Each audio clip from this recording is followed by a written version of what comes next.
Hello, all you spacers out there, and welcome to Safe Space, Season 2. Yes, we have returned. Yes, Season 2. Oh no, that's 4.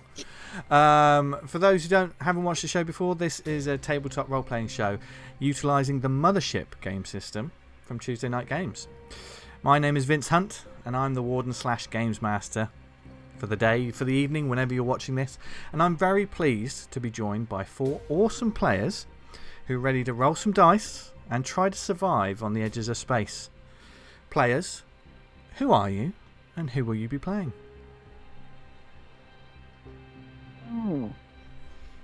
Interesting question. I'm Jim, and I should be playing ZAM BRAZEL. I'm Lizzie, and I shall be playing Wendy. I'm Gavin, and I'll be playing Please KELVIN. I'm PJ, and I am playing Dr. Bill FORREST. And I'm going to be interested to see how long Jim is going to have that pipe in his mouth for the entire session. Fair play if he does, because you look a dapper gent, Jim. With that, it really suits you. Jim, if you keep it in all sessions, stress goes down to 0. Look, Yeah, stay there. look, you can't make claims like that, PJ. We can. We can make our own rules. No, you can't, because we're playing with actual rules this season. Yes. Oh, we're dead. Yes. Yeah. Yeah. As I say, we're playing. Revolution starts here. After this session. Okay. Yeah. We're playing Mothership. If you want to check out this awesome game, then go to mothershiprpg.com or at mothershiprpg on social media. And if you like the show and this sort of crazy nonsense that we do, then like and subscribe and do all that good stuff that people do in the online sphere. And thank you very much for watching. But if you are watching and you haven't watched the show before, there's a bit of a content warning. This is science fiction horror. Despite all the shenanigans that my players may get up to, and there will be many shenanigans, I'm sure. But with the horror, there may be sort of depictions of violence, gore, psychological trauma, drug use, stress, and panic that may not be suitable for all audiences. If that's not your type of entertainment, and if anyone's seen the first season, sometimes we go to some pretty dark places. We thank you for dropping by, and pull the ripcord, and thank you for coming. Don't forget your coat on the way out. As a GM, though, I have talked to my players about their lines and veils and how far to push it or not push it. And but anytime they're not comfortable, they can stop. We may stop and take a step back on some things, but because we're all here to have fun and roll dice, and no one should ever feel uncomfortable when they're gaming, which I think is just make friends. Well, the weird thing is, in the game, I made Jim made friends in the last season, which was the most uncomfortable he was during the whole season, which is weird. That wasn't a line I thought I had crossed. Yep. Still haven't forgiven you. Yeah. Oh well, just you wait.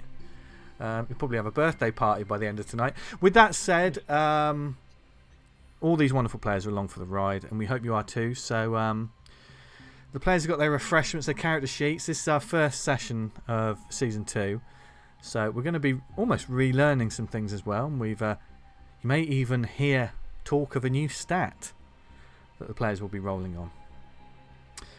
But before we do, and players, feel free to get yourselves comfortable, or just have a bit of a rest and recover as we recap what happened on the first season of Safe Space. She went down! Yeah, there you go. See you next week. It was limbs everywhere, legs and arms and heads and oh god. Yeah, it's a great game. Previously on Safe Space, we met the crew of the Gibbous Incorporated junker vessel known as the Susan O'Brien. Operating on the edges of the known galaxy, it was their job to clean up and collect salvage that can be found on the outskirts of space. ZAM BRAZEL, antisocial ship mechanic, Wendy, a Zen-like maintenance worker, Dr. Bill Forrest, the ship medic, who was also a little bit antisocial, Dick Sloan, the well-meaning android, and the ship's captain, one Jane Austen. They were heading home after a long and hard shift on the edge of space when they were contacted by their bosses and given an overtime contract.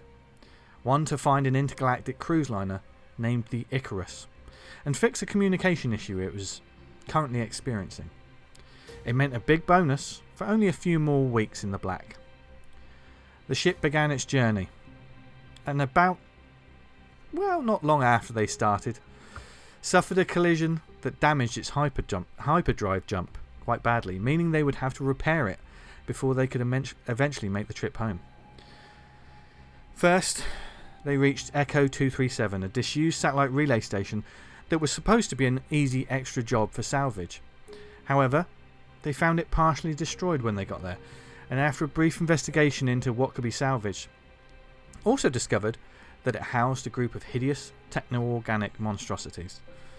Sentient machine creatures that gruesomely also contained elements of human bodies. The crew were attacked, and the humans barely escaped with their lives intact. The android Dick Sloan was less fortunate, and in the escape his body was torn in two.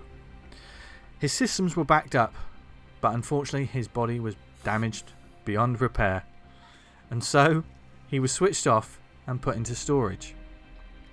The crew was shaken, and with the work ahead, the captain made the decision to awaken someone from the beta shift, who was currently in cryosleep, and all of them were expecting to wake up at home. So, ex-marine Blaze KELVIN was awoken. A bull in a china shop in human form, his brash way initially rubbed the crew up the wrong way, but in the days ahead their bonds would all be tested and solidified. Once they reached the Icarus, they found it deathly quiet and derelict.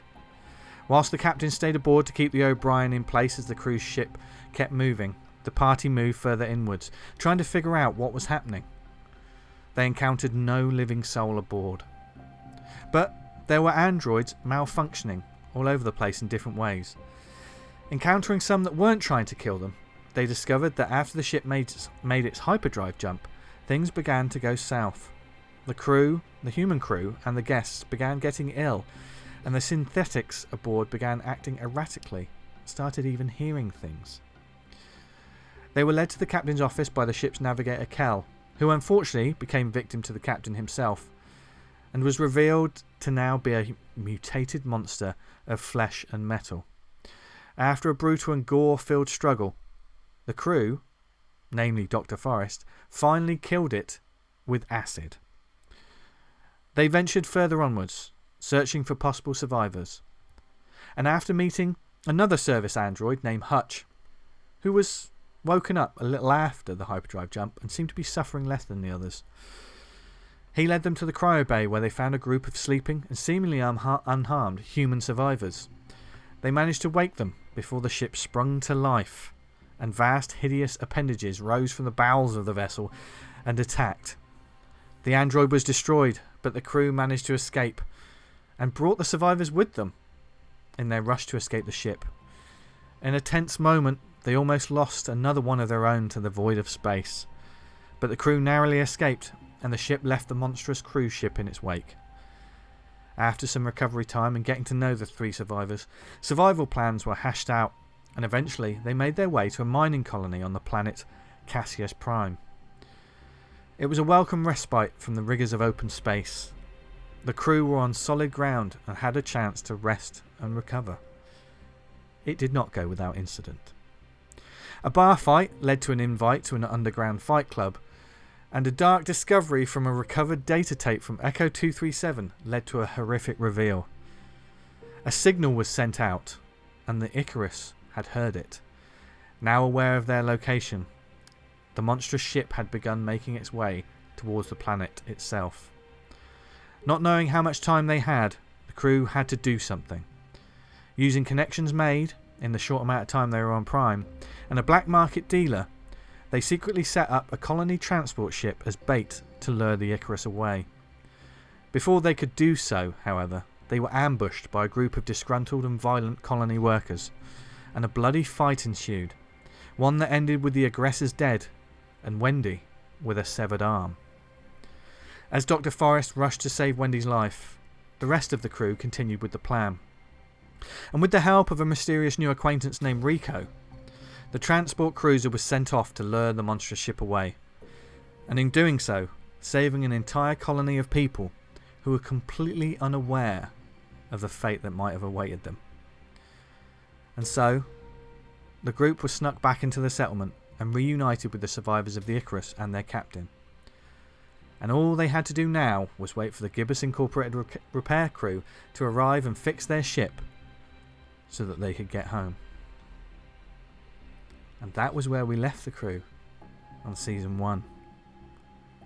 And now I think it's time to start up the engines once again, get the dice warmed up, and start this week's episode of Safe Space.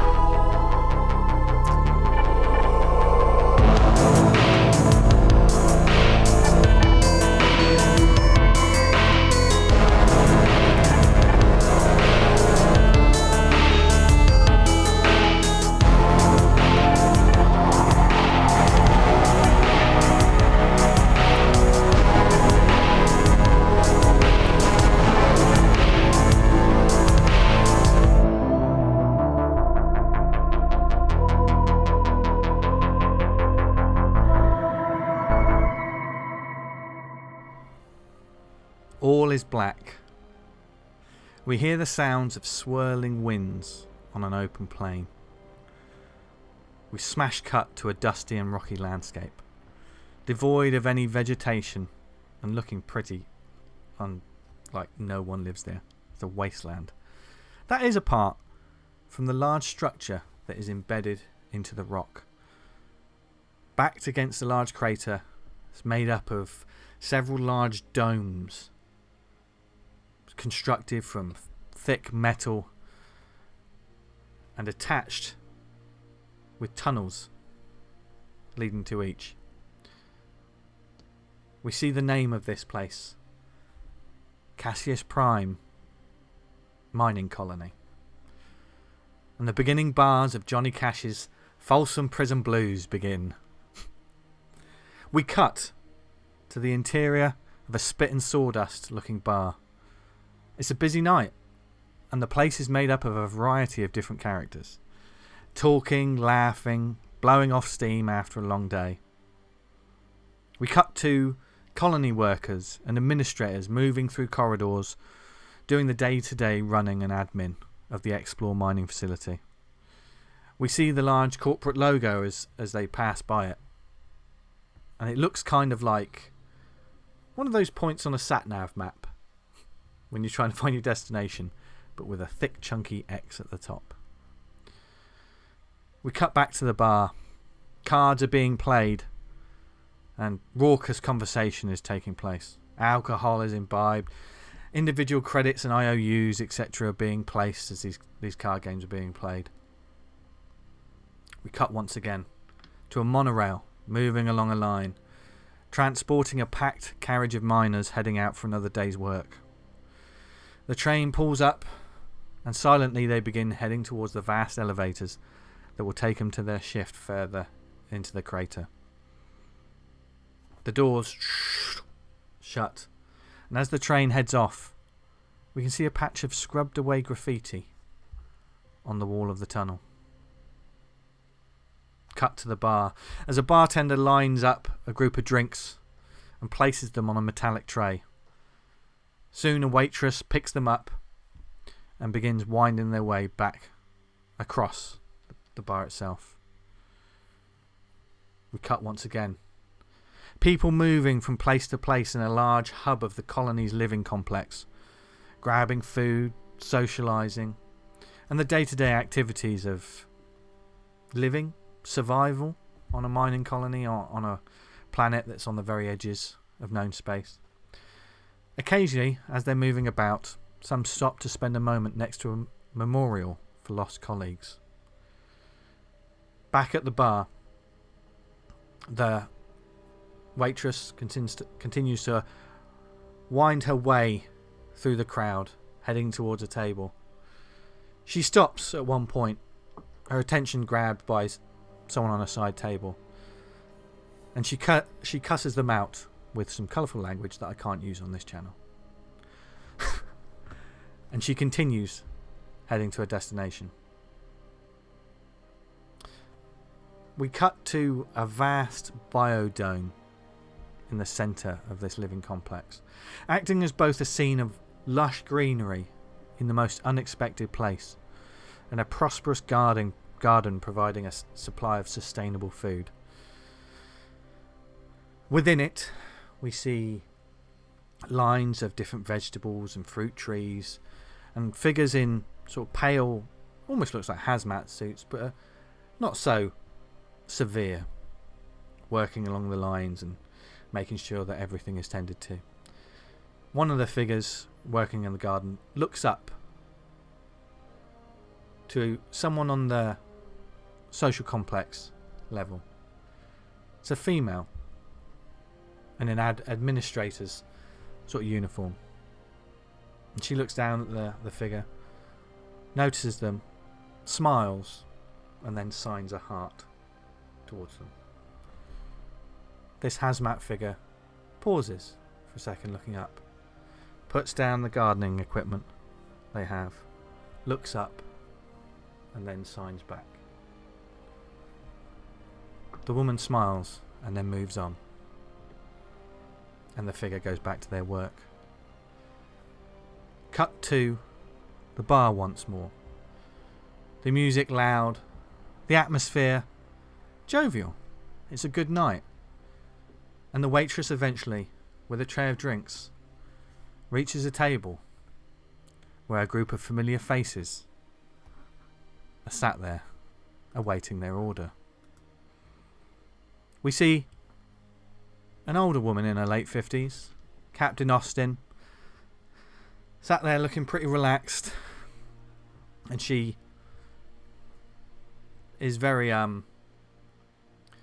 she gives thanks to the waitress, even tips her a little bit as the drinks are put out on the table, while 4 other figures are sat with the captain.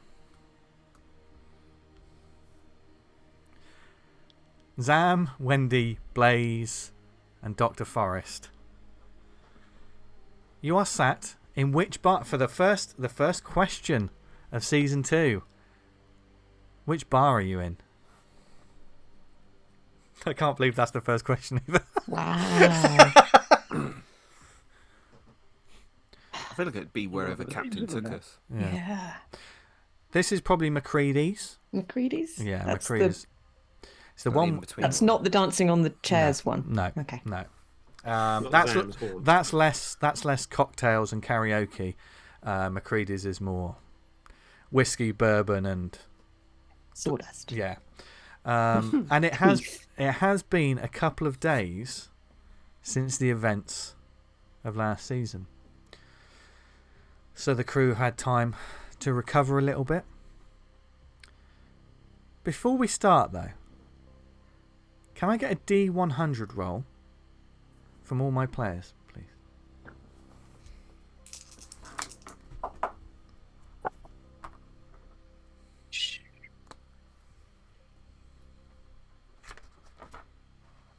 Zam, what did you 30. get?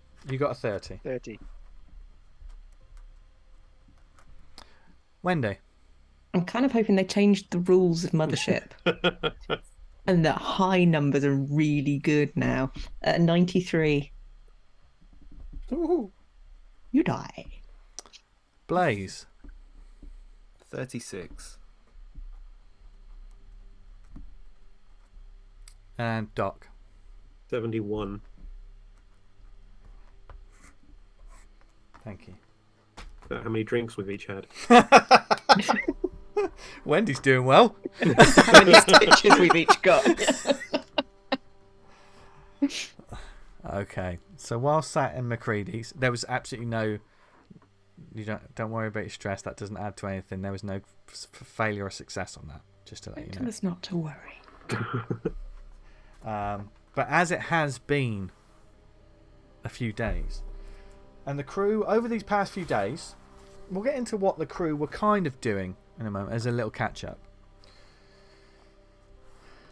But they laid low for a couple of days after what had happened, finding their own ways to not get in trouble after all of the shenanigans. I can't. That's the fourth time I've used that word, but I can't think of any other way to describe it. Hijinks. Hijinks. That's it. Tomfoolery. And violent action that they got involved in.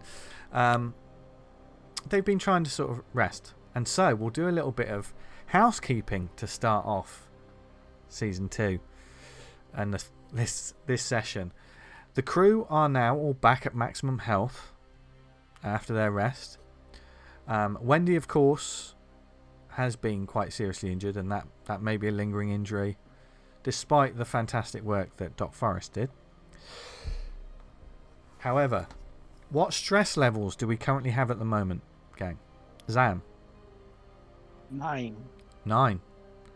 Wendy? Also 9. 9. Blaze?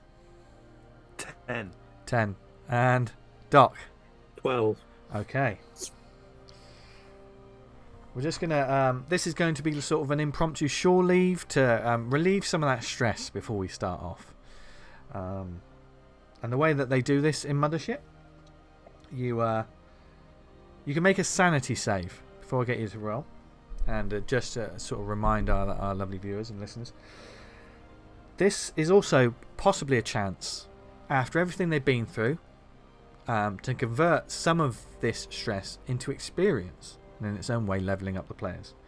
You can't necessarily level up your stats, but the important saves that they have could be added to if they roll a success on this. So basically, you're all going to roll a sanity save. This is just a straight one. Don't worry about any advantages, disadvantages. If you succeed, you can convert that stress, some of your stress, into improved saves. So we'll get into that if you actually sort of succeed. None of this is going to induce panic or stress or anything. So, Zam, do you want to make a sanity save for us, please? I failed. I got 56. 56. So, roll me a D5, please. So, D10 and a half it. 2. Okay. That is how many stress you relieve. Let's roll some 7. Okay. 2. The way I'm working at this as well, 2 is the minimum stress that you'll relieve. So, don't worry about that. Wendy, if you'd like to roll your sanity save, please. That is a 63. That's a fail. Okay. Fail. A D5? That is a 5, so that's a 2.5. So that'll be 2. You can relieve 2? Yep. Yep. Blaze Kelvin. I don't know why I always want to say your full name. Respect. Yeah, it's true. 74. So that's a fail. Same again. Yep. D5, just take that stress off. We're not doing too bad in terms of stress, apart from the doc. The doc needs to relieve some. So, what did you get, Blaze? Have you rolled a 5. D5? 5. 3. You can. Oh. Yeah. I think I got that right. Doc. 86, that's a fail. Oh. Well, you can still relieve the stress, so you just can't add it to the stats. I rolled a 7, so divide by 2. It's 3 or 4. Do we round up or Three. down? Let's 3. say 3. So you can take 3 off. So, it's been a couple of days, so it's not like a 6-month vacation, but it's been enough time for you to just calm down and breathe a little. It's a little harder for some of you than others. But what have the characters been up to over the next the last 3 days? Zam. Let's start with Zam. What has Zam been doing? Being ignored by everyone, left out of everything. He's probably been back and forth to the other bar. What was the other bar called? The last call, I think. Yeah. The last call, yeah. Mm. Maybe once or twice there. He's been chatting with the captain as well, just to get an idea of what they're going to do with that recording that they've got. Okay. So what did you Zam? You can take it away if you want. Let's have a snapshot of a little conversation between Zam and the captain. Sat there over a coffee one morning rather than in a bar. So Zam, honey, Captain, how are we gonna nail that bastard to the wall? Oh, this what did you say his name was again? That Regis. I ain't saying his name. Yeah. That Regis Valmont, son of a bitch. Well, we just need to be careful about this, Zam. I know. Let's say we broadcast it so everyone can hear it. I mean, that's not a bad idea, but we got to be careful about this, honey, because, like, I mean, I can't believe after all we've been through, you've got a smile on your face like you're a little child at Christmas. I don't understand. Why are you so I just want to get him, Captain. And I totally understand that, and we just got to be careful. We're essentially carrying around a nuclear bomb.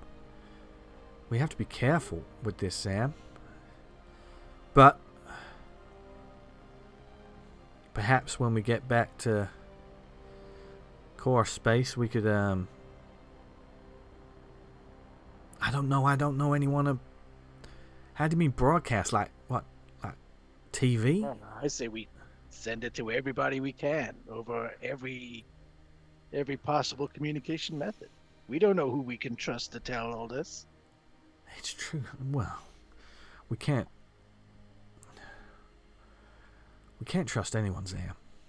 Apart from each other. We're all in this together. So we don't give it to just one person. We send it out to everybody. But what if they... I mean, I'm just playing devil's advocate here now. They could quite easily say that we're a... I mean, I love y'all. Y'all my family. You know that. And I'm including myself in this. But we're a tin of crackpots. If you just look at us. We totally are. They don't need to know it come from us. We are literally a floating box of frogs. And it will be quite easy for them to just say that we are fabricated. We are crazy people. And that we made this up. We gotta corroborate this in some ways, Zam. I mean, I agree with you. I mean, and she sort of, I agree with you, but I think we need more to go on when we get back. We got to keep this safe and between us all. I mean, you haven't played it for the others, have you? No. I mean, they know a bit about what's on there. We told them that. Yeah, I know. I mean, we literally we're the only people in this. So I say when we gotta keep this under our hats. We gotta say nothing about it. As soon as we get back, because I didn't like the way that Valmont fella was talking to us. Oh, that's why I want to get him. He knows. There was a few things he said. He knows too much about us. I'm worried what could happen. And of course, with the goddamn communications being off in this place, I haven't been able to talk to Roost. I ain't got nothing to lose, so I'll take it. Zam, what did you put in your coffee this morning that made you wake up and think you were a goddamn hero? It's like I mean, sugars. Don't get me. Well, perhaps I should give you much more sugar when we're on a ship. But just don't go off half-cocked. That's all I'm saying, Sam. Look, when you work on an engine, it's like nothing I've ever seen.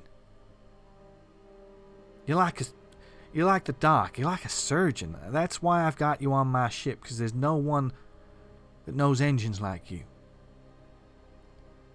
But when it comes to this other stuff, you can't go around the galaxy just banging a spanner on an engine and hoping that you'll get the results that you want, because it might just blow up in all our faces. And after what happened with Wendy and everything, I just want us to at least be safe until we get back to the reg. Okay? Okay. I'll follow your lead, Captain. You know that. You don't have to. When the hell have you ever followed my lead, Sam? Yeah, you know what it's You, important. you ain't never stepping listen out to of me in the goddamn. Yeah, thank you, honey. Thank you. That's nice. He'll have a top up as well. Thank you. Okay. Look, I'm just saying. We made a little bit of an. We just gotta keep our heads down while we're here. Yeah. Just don't say too much to anyone else, and You know me, I don't talk to nobody. ZAM BRAZEL. That may be the first honest thing you've said in this whole goddamn conversation. Now, here's my plate. Go and get me some more bacon. Yes, Cap. Hey, some more bacon here. Yeah, all those bird bits. Yeah, chuck those on there. Yeah. Well, most of them are burnt, pal. Well, there you go. Yeah, well, all the really burnt ones. Yeah. Here you go, Cap. Oh, thank you. What the Sam hell is this? And we cut. But the captain essentially does let you know, Zam, just see what you can find out. It's a good. She's pro your plan, but she just wants to get everyone home right now. Especially, you can see, and the captain is normally sort of quite a bolshy presence. But you especially, you're the one that's noticed that. You're the one that's seen this the most, Zam. Since hearing the message, she's definitely been shook up over the last couple of days, and has kept a little bit more quieter. She did a job when she was distracting people with the survivors, but okay. And the rest of the time, do you hang out with your new friends on the colony, Zam? I'm not forcing you to do anything. Oh no, he'll have to, really, won't he? And certainly there are a couple of nights. There's no raucous karaoke evenings, because it is, yeah. But Zam is certainly there in his Hawaiian shirt. So there may be occasionally a couple of nights where there's too many tequilas. Yeah, it's a collection of garish shirts. Maybe one too many tequilas, and someone impromptu does a karaoke, but they're on their own. And Zam chills out and he feels a bit more rested. Wendy. Hi. It has not been so restful for Wendy these past few days. The pain is lingering. Such a traumatic injury. How is, would you say, Wendy feeling right now? Sounds like a silly question to ask after such a traumatic event.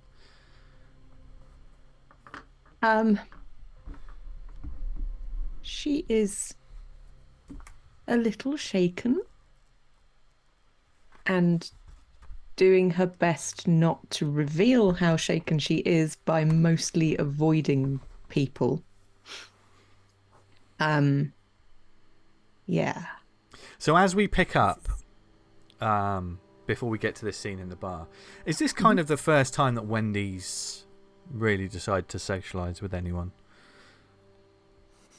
Yeah, I'm guessing that maybe Captain has sort of said something to the effect of "you are not going to sit in your room," sort of thing. But Wendy has pretty much spent her time either in her room or in the biodome, but she's also been going a little bit to the gym kind of complex, and so she's been going a little bit to try and do exercises to try and get a little bit of strength. What you don't know, when she's sitting in her room, she's spending quite a lot of time with her toothpick, her marine issue titanium toothpick, just kind of jabbing it into her arm from time to time just to test feelings and reactions. Make a body save. Gently. I was gently doing it. Yeah, make a body save. This isn't for stress. This isn't for stress. What's that? Oh, good.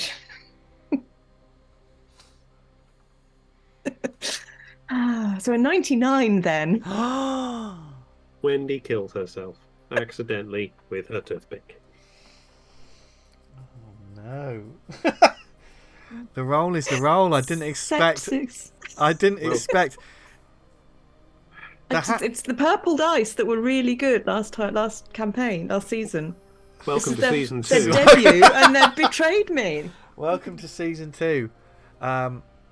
Bastards. You've been able to use the hand, and the pain has never really gone away. It falls off. But as you do this, you don't. When you expect to feel this toothpick, you don't, and you push it.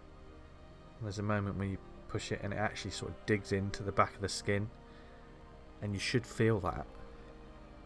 And you can see your hand sort of moving, but you should feel that. Could you roll me a panic check, please? Oh God. Can you remind me what to do? Roll That's me a D20. A D20 for panic, and you have to roll above whatever your current So my current stress is 7, and that is it's one of those dice. Oh, it's 16. 16. Hey, so turn it that way. Yeah, you do not panic. It's worrying, but then you think, well, I've still got some function in the arm, but kind of when you see Wendy around or quiet bits in conversation, she tends to be drifting off and just looking at her arm almost like she doesn't recognize it. Yeah. There's some vicious with the stitches and stuff. The doc did brilliant work, but it's still, you would have to. It's not pretty. The arm was, what was it? Back there, wasn't it? I think we said it was sort of up by the elbow. Yeah, up by the elbow. It was definitely kind of Yeah. So, So in order to stop anyone sort of looking, I presume Wendy's going to have to wear long sleeve shirts or. Yeah. Could you roll me a D100, please, Wendy? Who's going to betray me next? Okay, let's go. Let's go orange because we haven't used those. They haven't warmed up. 61. 61.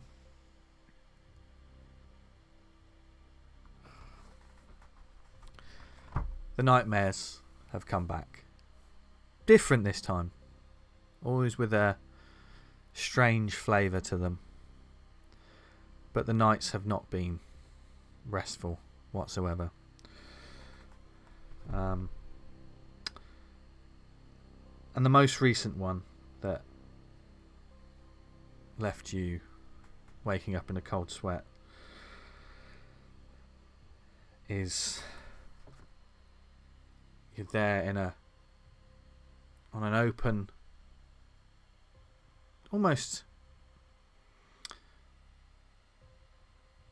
it's almost like the surface of Cassius Prime, but the colours are off. It's almost completely washed out, and you step forward and you hear a crunch noise. And you look down.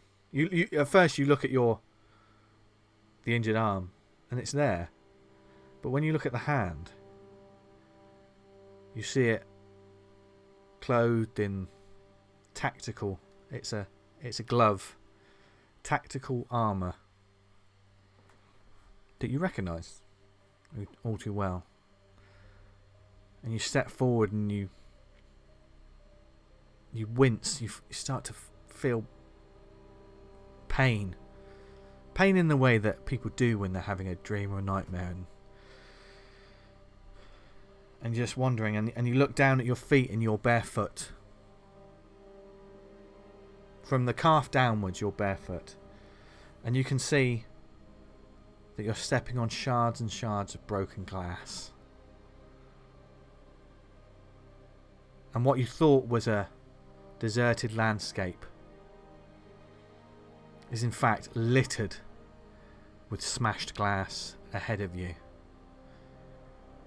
And a noise behind you. You want to turn around, but you can't. You gotta.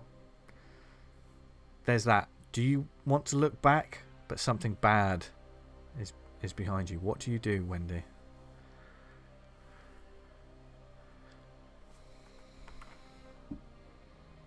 I scrunch my toes as if it was carpet underfoot. Oh, the roughest Die Hard reference. The glass crunches and cracks as if And just keep facing forward, but just... Yeah. And something is approaching, something dark and cold, and ahead of you, about 30 metres ahead, there's a cave. And in this cave, you see the only bit of colour of a red lantern in this cavern. And it's seemingly the only place you can go. As behind you, you can just hear...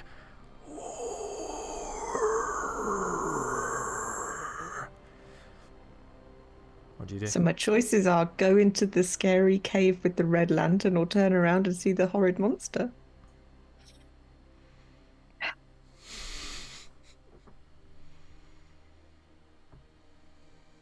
I go towards the cave.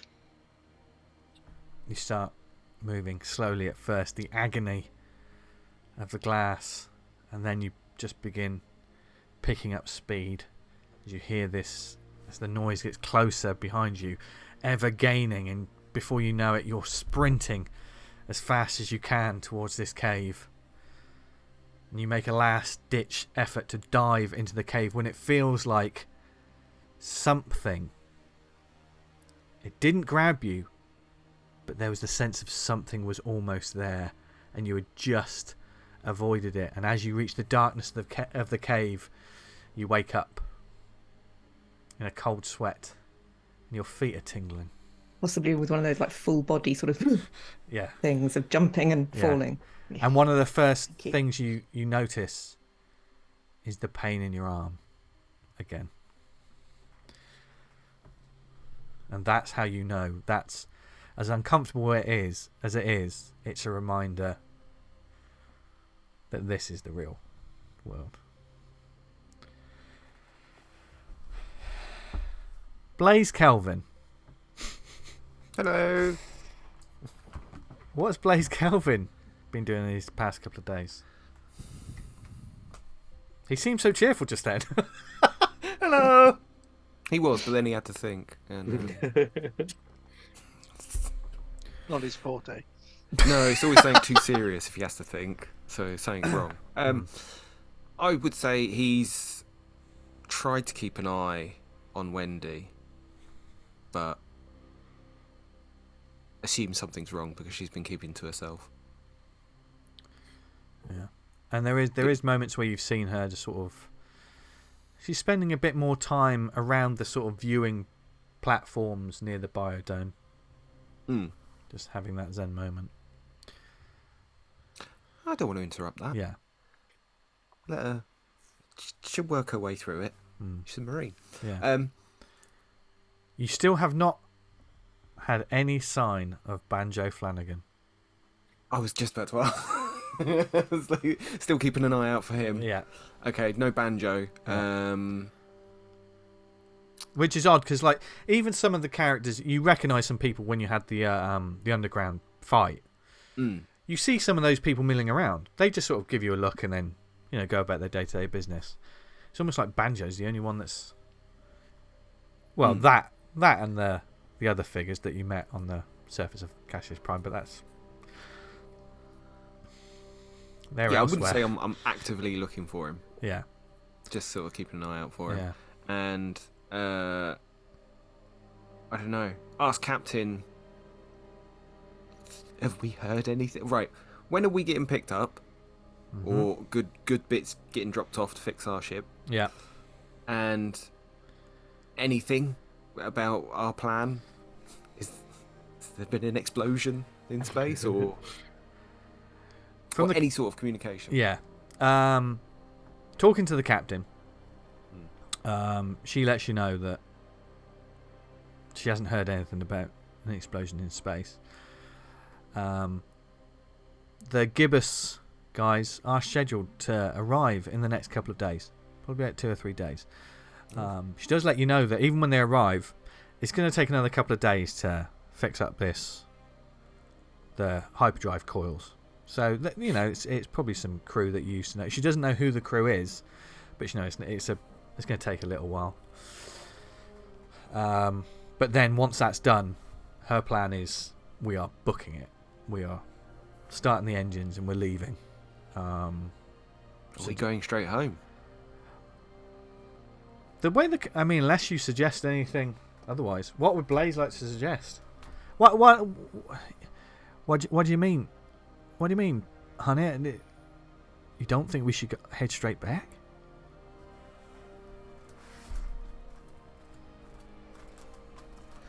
I don't know. Ain't with that thing out there. How do we know we won't bring it back home with us? Well, I thought that was... Do you think it's going to follow us in some... You need to be sure, Captain. Here, have another shot, Blaze. Yeah. Thanks. Stop licking your forearms so many times. I got fur balls. I mean, even if it chases, if that's the case, then we need to find people that could possibly. We can't face off against anything like that. We need to find people that got firepower. Do you know anyone? Blaze pulls a look. Yeah, I know some folk. Now, without revealing too much, Blaze, how much does the captain know? The warden knows a certain amount. Yeah. But how much does the captain know? Oh.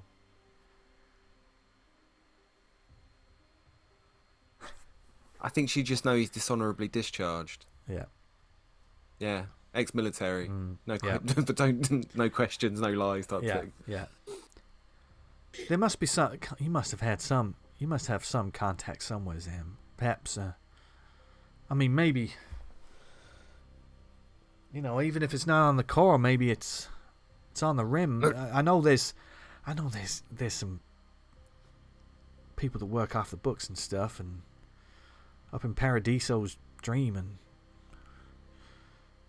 there's some contacts and things. But surely, even if it's not Know official, some guys, but they won't be packing heat like the military does.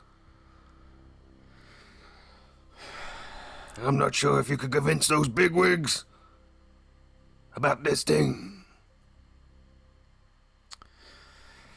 God, we just need more information. Well,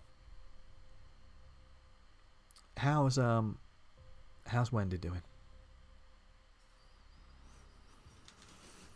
About as good as could be expected. I mean, she had her arm off. Yeah, I know. And then she stuck the stump. I don't need to, Down the I gap. don't No, need to you hear need it. to know, Captain. I know. I don't need to hear it again, Blaze. This is the third goddamn time. To the elbow, Captain.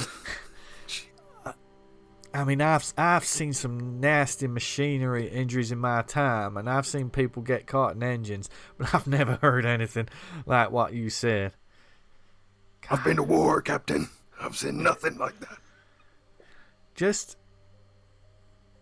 I mean, I know you've been keeping watch on her. Just make sure she's doing okay. She'll come around. What We do just you need to keep an eye on her. What do you know about this Rico lady that y'all came back with? I hear she's Not a lot, to be honest. I hear she's booked herself a ticket on our ship heading home. When it came to the crunch, she crunched. Well, as long as she doesn't crunch like Wendy crunches, we'll be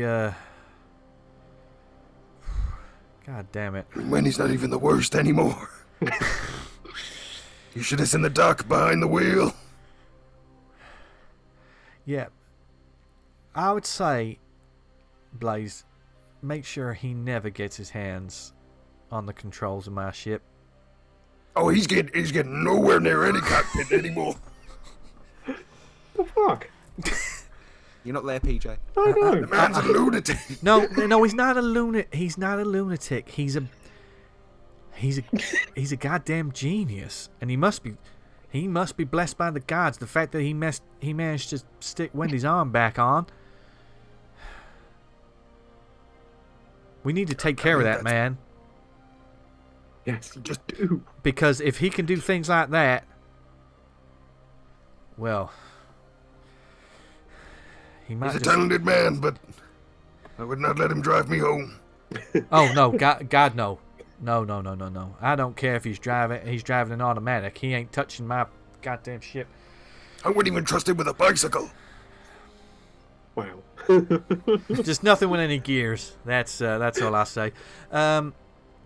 And between you and me, just don't say anything, okay? But make sure that ZAM doesn't get in any trouble.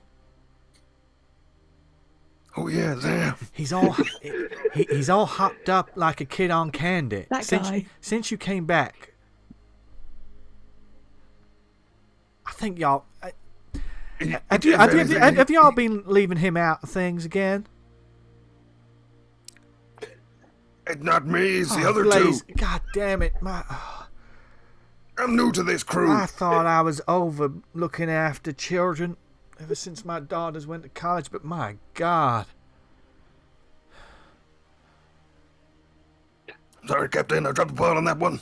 No, Blaze, it's fine. It's fine. Just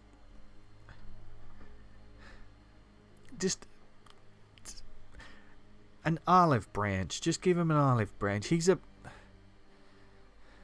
I know underneath all of that hard exterior, there's, well, to be honest, there's an even grumpier interior. But sometimes an iceberg can melt. So, there is no way I refuse to believe that someone that claims to be antisocial has shirts like that man. That ain't happening. Nope, no sirree. You don't wear neons like that and expect no one to talk to you.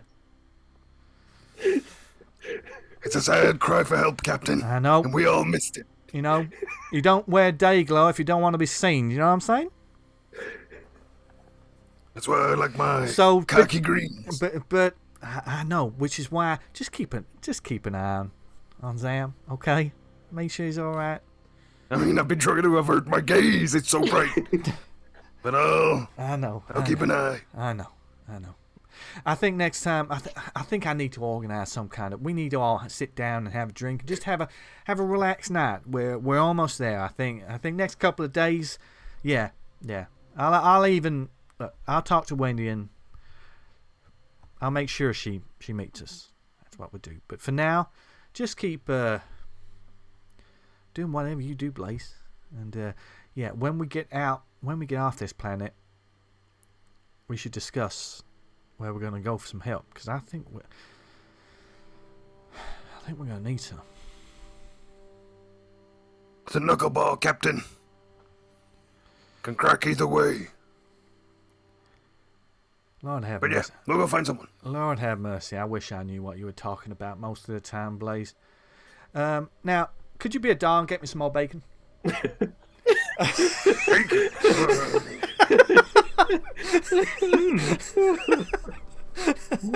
What type of bacon does Blaze get her? The crispiest. Not the burnt stuff. How crispy is it? Well, Blaze got Zam got a burnt bits. It's crispy. It's Yeah. Stuff you can snap, yeah. but not she's like, not carbonised. Well, thank you very much. Oh, can no one get anything with any goddamn chew around here? Thank you, Blaze. See you around, Captain. Yeah. She goes back to sort of as you look over your shoulder. There she is with a cup of coffee and just looking at the bacon. And Doc Bill Forrest. How have the past couple of days treated you after the intense experiences that you had? The doc he's spent some time with Sarah, so he's just worried about her. He wants to make sure she's okay. So make sure he's spending time with her, keeps an eye on her.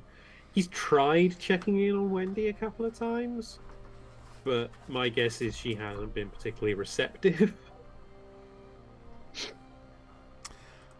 I think she would let him in as the kind of,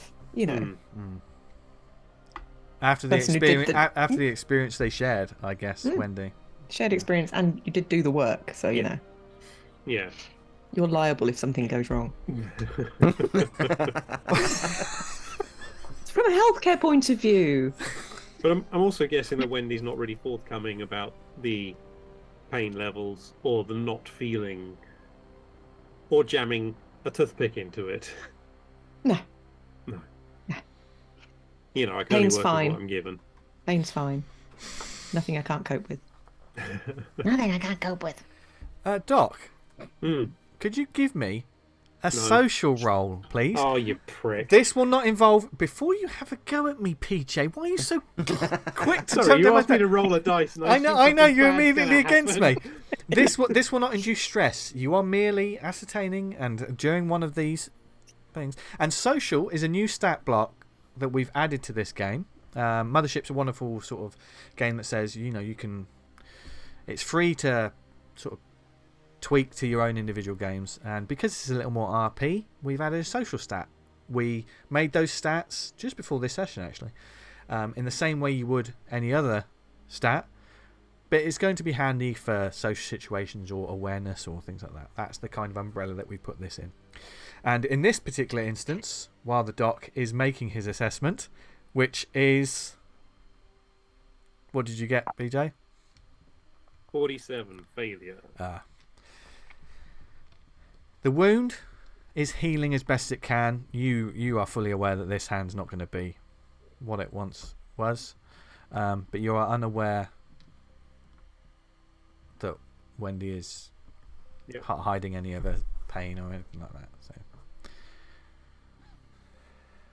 And the other thing the doc will do then with this time, he'd like to try and speak to Bex and see if he can get access or find someone who has access to, like, logs of ships that have either stopped off or passed by Cassius Prime. See if he can find a specific ship that maybe came through here. He certainly goes to Bex, who's one of the sort of maintenance engineers, not within the mining equipment itself. It's someone who has been rather helpful with the crew. She's just the person he knows who is he's the friendly to the contact. crew. And she certainly takes you down to the admin section of Cassius Prime, and she does what she can. She smooths, she's liked by pretty much most people. you discover this about her personality. She's just one of those naturally sort of affable characters who you just can't help but like. And she doesn't normally take advantage of it, but she's sort of like, oh, you know, could you she agrees a couple of drinks or meetups, and she gets you a little bit of information. The important bit of information that you're looking for isn't one of them. And most of the ships that come in and off this planet are indeed explore vessels. There was once or twice, like, explore and echelon executives came on, but that was more to sort of discuss the workings and the maintenance, and because as you know, the explore surveyors, they are the ones that get the minerals and they survey the planets, and this helps with people wanting to build colonies or wanting to do, you know, pumping a lot of money into these sort of corporate ventures. So there's been the occasional trip like that, but most of the time it's been supplies, crew, you know, people going backwards and forwards, but not the information that you are particularly hoping to get. You do notice over those couple of days that Sarah has, as sad as it may sound, how she's got her own room, but I know you've been checking on Sarah Madigan, one of the survivors from the Icarus, quite a bit. So you would have been aware that since the events of the Icarus, and certainly on the ship as well, and the loss of her husband, she's been... I think the best way to put this is she's been crying herself to sleep a lot less in the past few days. Whether that's a trait of her... Toughening up is the wrong word to describe it, but just she seems to be more dealing with the task at hand, just getting by, trying to figure out, and she obviously wants to get home as quick as she can, as much as she can, but right now you guys are the only light in the storm. Do you know what I mean? You're the only, like, you're all I've got right now. And there's moments of quietness where she hangs out with you when Doc goes to sort of chill out by himself. What does the Doc do? Mostly just reading if he's on his own. What is he reading? He likes to read, like, medical journals and science textbooks. And he's got one novel that he keeps rereading because he forgot to bring any others, so he's just rereading Great Expectations over and over again as well.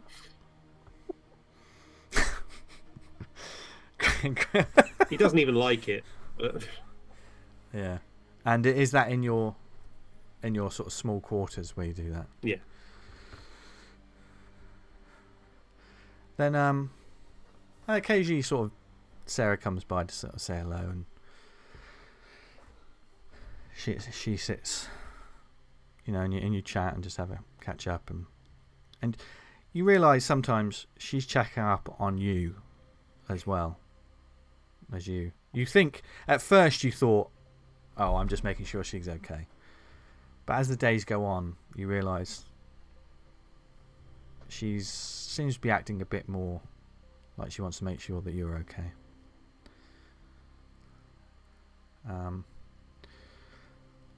So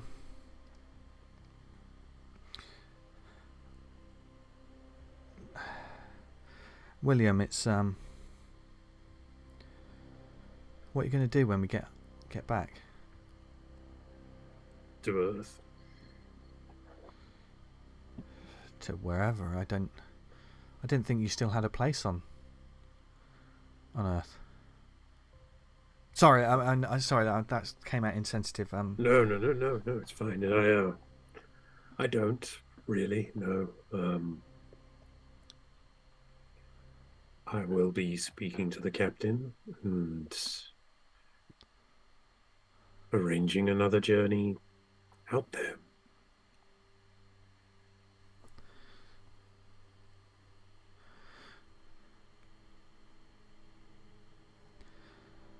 It's not your fault, you know.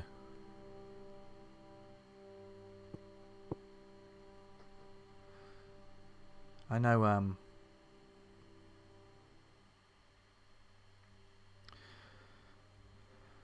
know that may sound like a stupid thing to say, but, and everything that's happened, but, and I can't speak to everything else in Sarah, life, you're but very kind, but it's not your fault. drop it. Please.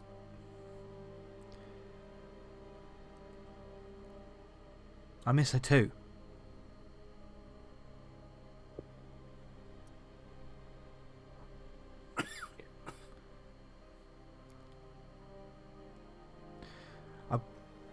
I know.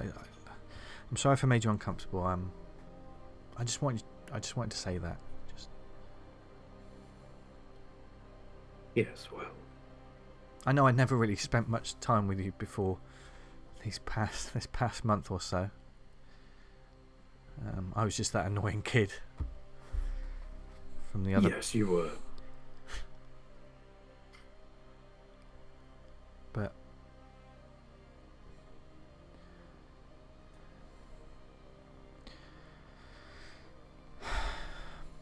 I can see why she was so brilliant at what she did. Or what she does. Sorry, with everything I don't think that was me. That's despite me, if anything.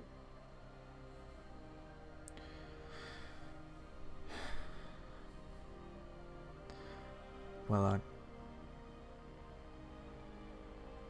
I know what it feels like to feel helpless about things that have happened. But trust me.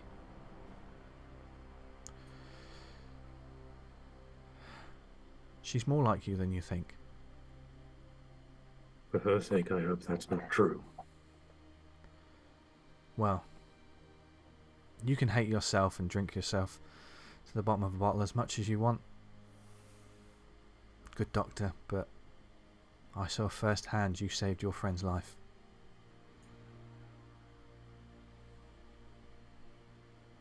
So, I won't say any more. But I've already made up my mind about you. I don't care what anyone else says. Thank you. You want some bacon? No, it's all burnt round here. I don't know what's... they can't seem to cook bacon around here. I know, it's so weird. Mm. Captain needs to cut down anyway. Her cholesterol's... Yeah. It's very motherly, but the way she eats, like a trucker. And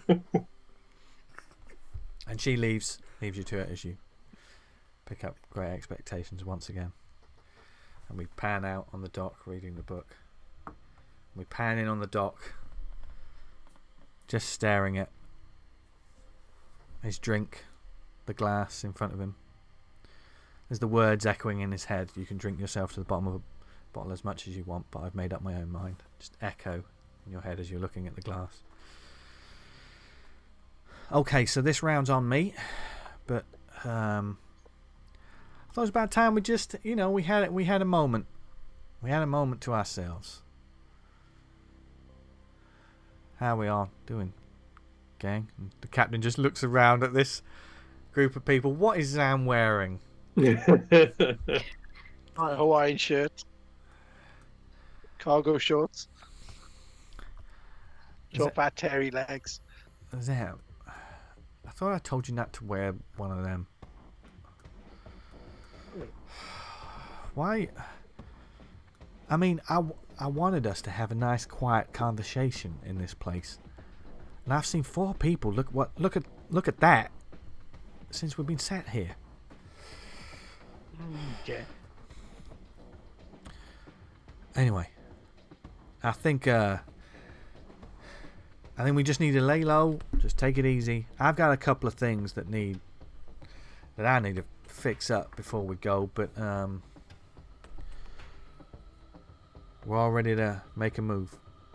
And she keeps looking at you, Wendy, occasionally like glancing over. Yeah.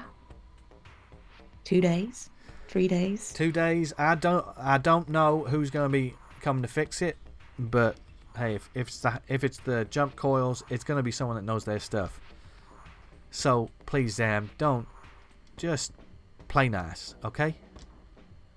I don't want to messing about with my engines too much. They're not going to mess about with your engines. They're doing the jump drive. You want me to go to the ship and just make sure they're doing a decent job? Or... No, but though that does remind me. Supervise. That does remind me. Before over the next couple of days, we need to go in there because I know you put those extra. Cryo parts on the ship. Yeah. Okay. What about the cryo parts? Yeah. Zam, Blaze, can you just keep him? Zam. Anyway, just. No, Blaze, no. Wendy's immediately like, If we got a new ATV as well, Look. we could jump Zam, that as well. shut the fuck up, Zam. Look, we need to get up there, make sure that all of that's covered up, because that's not company regulation stuff, and we do not want that reported on top of everything else, okay? So just promise me you'll go and you'll make sure that everything's covered away and we're... Don't me, Zam. I can get one of the others to go in and check on your engines if you want. Do you guys want to check on the engines? Do you want to... I'll give it a go. Don't Yeah. touch my engine. Yeah. I've got a big tarp. I ain't having drunken bums and killer hippies touching my engines. Look, Zam, just be nice, okay? So, yeah, we need to make sure that all of that is squared away, because last thing we need is any of our guys reporting it, and certainly any of this. That's expensive equipment, okay? And if we're trying to, do what we're doing, then we just need to be smart about it, do you know what I mean? And you see, as she's talking, she sort of glances over, probably over your shoulder, Blaze, behind you. And her face sort of scowls a moment. Talk amongst yourselves. I just got something I need to deal with right now. And she she stands up. She looks quite angry and storms over to a couple of people around the bar, leaving you there for a brief moment. And you see her sort of storm over across the bar to two men that stood there. And you can't hear what's happening, but certainly the captain seems to be having harsh words with them. And they're like, yeah, she's getting into a little bit of Does it look like she's the one having a go at them rather than them having the okay? Yeah, Do we recognise? You do not recognise these two gentlemen. They're just... That specifically the doc doesn't recognise? The doc doesn't recognise them. No. Okay. Do I recognise them? Yeah, do any of them? None of you recognise these two gentlemen. Oh! You weren't even trying to trick us. So paranoid. I love it. And do they look like admin outfits, engineering outfits, miners? They do not look like miners. They do not look like heavy duty sort of workers. They've definitely got sort of overalls like engineers in some kind of way. And you do notice their sort of Explore logo on their arm. I mean, they don't have the overalls done up completely, but you see part of the Explore logo, and underneath it says AI underneath it as well. And they seem to be sort of like, they're slightly, I mean, they're taller than this small woman, Captain Austin is not a tall woman, but she's certainly sort of looking up and giving them some hell. I think we might be witnessing the start of another bar fight. You go get the drinks in. The bar fight?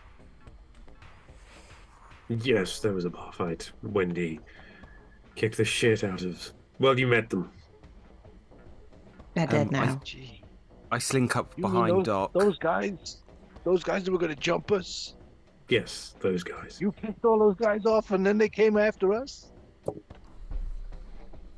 I bought him a sandwich. Oh, well, it clearly worked. Duck, Didn't Duck, have bacon in it, did it? Duck. I've got no creds. I Shit, think, this I thing. think it did Can't have buy the bacon in drinks. it. I mean, drinks are on the captain do. tonight, Blaze. That's... Why have you got no credits? I spent them all on the explosives. Set them all on the explosives. I gave the doc a credit card that had loads of money on it. Oh yeah. Good Duck, I'll just take the credit card. It's, not available. I mean, it's What not do you mean? available. Come on, stop chucking me around. I gave it to Banjo. What? Just to pay him for the... What? They kept some behind. We offered it to Banjo. For the explosives and the turning the other way and all the help, and it was on him. Hold on. I knew it. I knew a drunk like you couldn't be trusted. Did you keep a receipt for all that help? Because some of that help had, cut us into shreds. Blaze, could you make an intellect check? Yeah, I can try. This one may get you stressed because you're quite stressed right now. Sorry.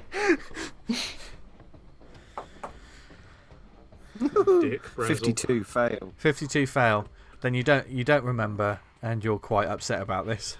So you get another point of stress. I just sit back down in a grump. I'm not the one who sent him for a walk in the desert, so... Maybe he's still got it. He did betray us. When I was out there with that goddamn unlimited money card. Yes, with a lot of places to spend it.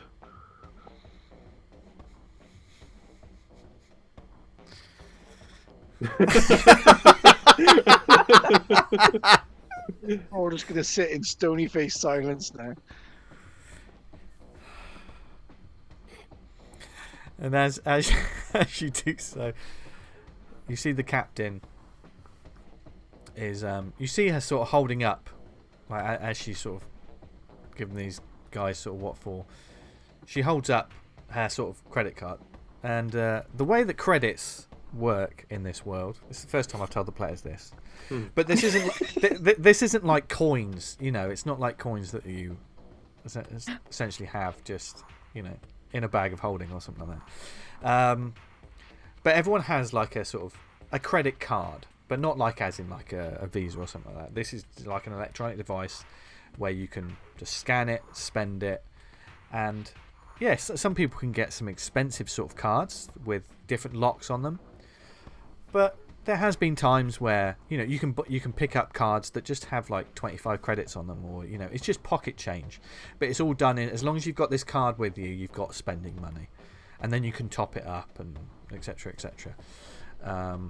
But you see her; she's got this little device which is probably no bigger than a sort of mobile phone-ish, but it's got a little sort of thick sort of case on it, and she's sort of doing that, and the two guys are sort of. One of them brings out a similar sort of device and sort of scans it. And you just hear it go. And she sort of heads back to the table in a grump. And you can tell she tries to compose herself a little bit when she gets back to the table. But she sits down like, sorry, y'all. I just had a little business to deal with. Yeah. If there's a bottle of something on the table, Wendy will reach out and just pour her a glass. Go. Thank you. Trouble? Thank you, honey. Well, Friends of yours, Jane. oh God, no, they're a couple of goddamn idiots. Well,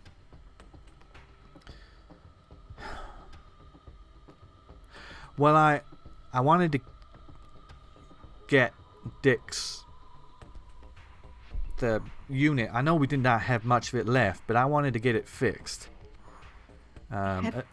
More than half of it left, including the important bits. Exactly, and I know we got him backed up and stuff, but I just wanted him to be in the right sort of shape so that when we got like some new legs and stuff, it was gonna be an easy job.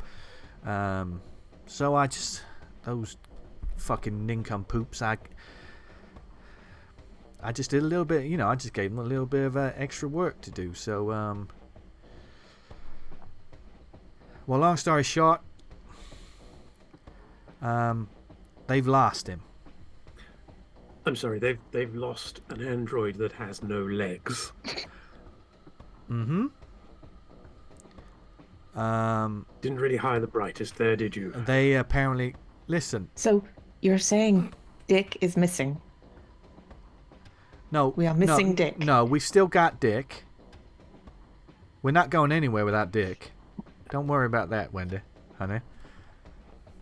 We're missing his shell. But the actual, the You're saying we've got essence of Dick, but not physical Dick. we've got no physical Dick to speak of. I know we only had half a Dick, but now we have. Well, no Dick at all. Well, I've got Dick backed up on a drive. I've got, so. Digital Dick. It's all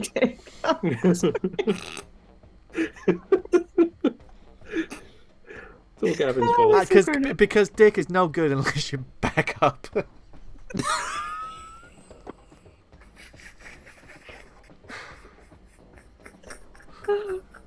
Welcome to season 2. Highbrow horror gaming. Oh God. Oh dear, he hasn't been in the season. He hasn't been in the series since episode 3. And yet he lingers on. Yep. Dick lingers. Dick is never far from our minds. No, we just can't forget Dick. Okay. I need to compose myself. Right. Where did they last see Dick?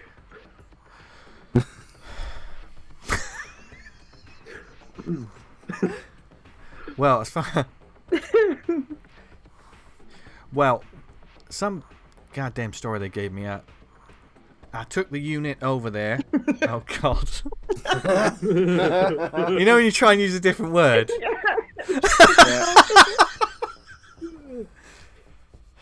Right. Well, they were gonna work on it off the books. It took a whole season, but Gav eventually got us. Oh my God. This is everything he wanted and more. We're grown-ups. I know. Look. God damn it. So they were going to do some maintenance and clean up. Make sure that it was all in ship-shape order. Because you don't want it to be messy. Nope.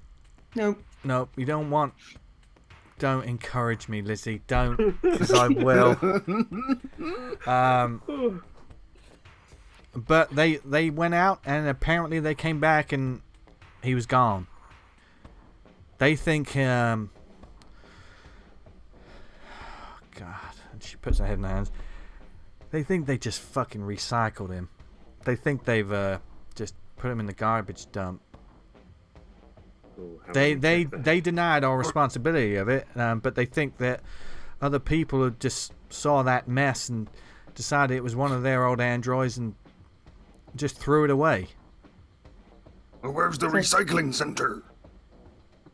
Well, it's a whole complex on the. I mean, that's a. So people just come into their workshop or whatever and just take things? Well, they've got a whole. This happens? They've got a whole Android How maintenance type stupid thing. are they? Well, these guys are pretty. I mean, pretty fucking just- stupid. You know. I could just.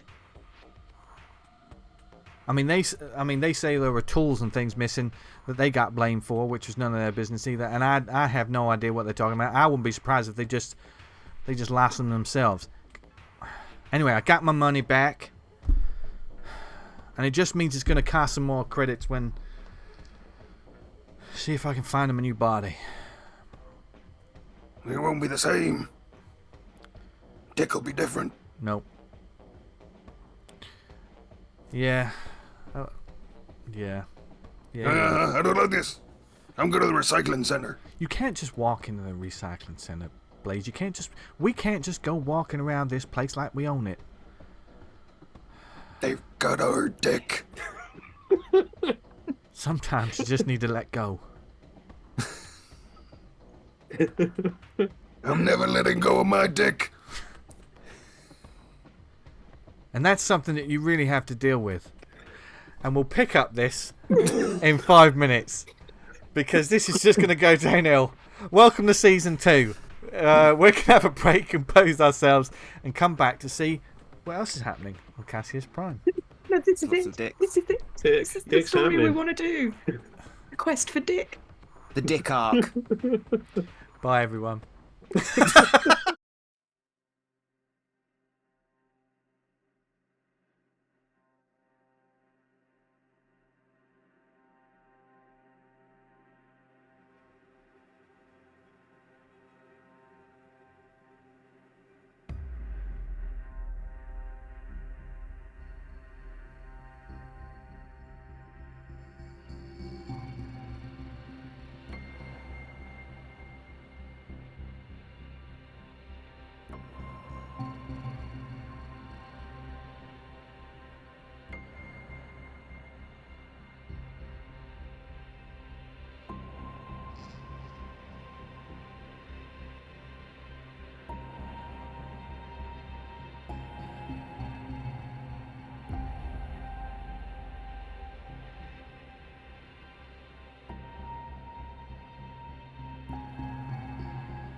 And welcome back.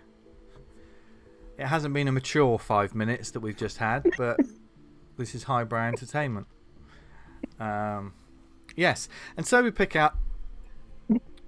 A night of drinking is had with just the crew. Not the survivors aren't there from the Icarus.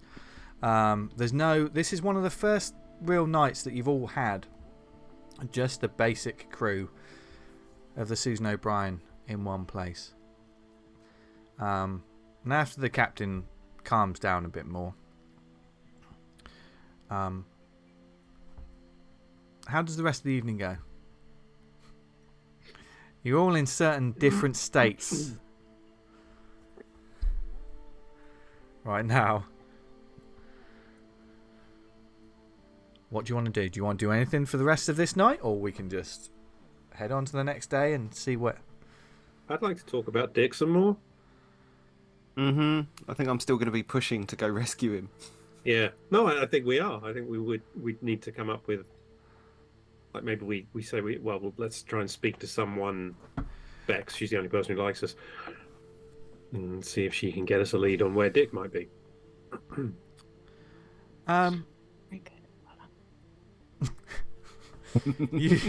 You can certainly. I mean, the captain does let you know that a lot of this wasn't strictly on the books.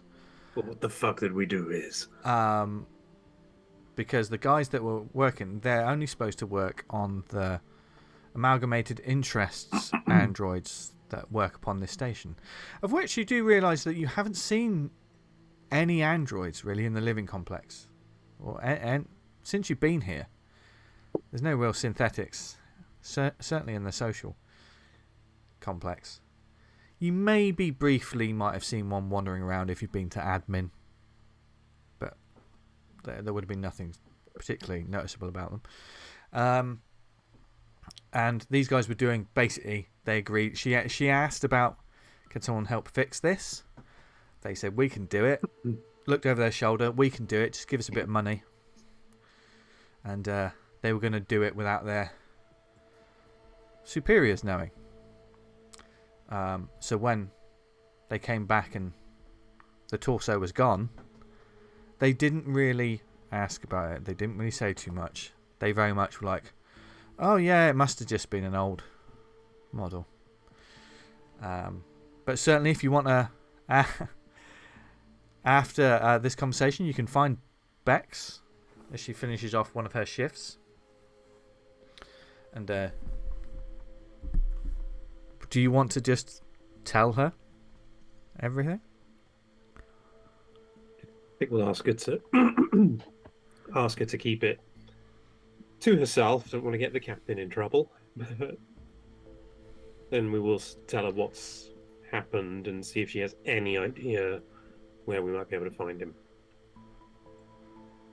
So there was a couple of guys that were going to fix up that mangled old android you had.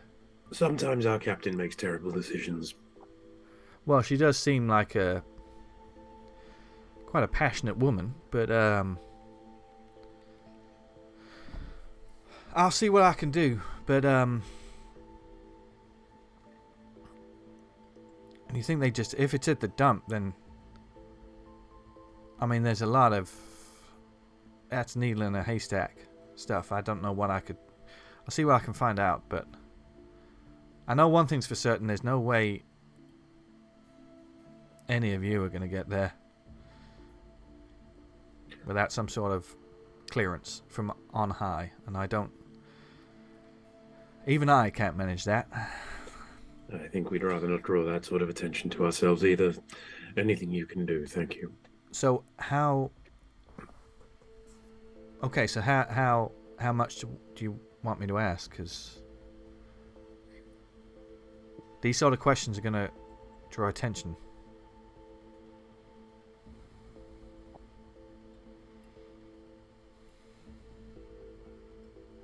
That Fletcher guy would have him, do you?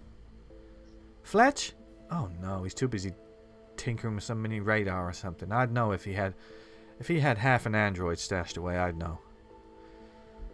He probably would have turned it into something called a microwave oven or something. I don't know. Yeah, I know. I love him to bits, but he's a quirky little woodpecker, I tell you. So but how? Look, I can ask, but you may get questions. Fair enough. It don't bother me. It's just a robot. You're not a fan of androids, then, Zam? That strikes me as odd, because you certainly danced the robot like no one I've ever seen. No. Yeah, you did. Yeah, you did. No. No. Anyway, I'm sure you got. You should hear what they call it. He's a Hawaiian tornado. That's what he's known as. Hawaiian Really? tornado. Yeah. Wow. You got me confused. Oh no, I know those moves. You anyway. got everyone confused. Anyway, the robot. You can find him. I'll do some asking around. I know some crews working the Just tell them he's on the cranes. I'll see if they're missing from our ship. okay. Any particular things to look out for? How he looks? He's got no legs. I know that, but look, once they go there, they end up in all sorts of repair. They're missing heads, legs, arms. It's an older model. White hair. Silver hair. A small pencil mustache. So he looked like a strange old man. Is that what you said? Okay. Yep. Yeah. Okay. Well, I don't think we've got many that look like that, so I'll see what I can find out for you. And she'll go off and find out. But the answer won't be immediate.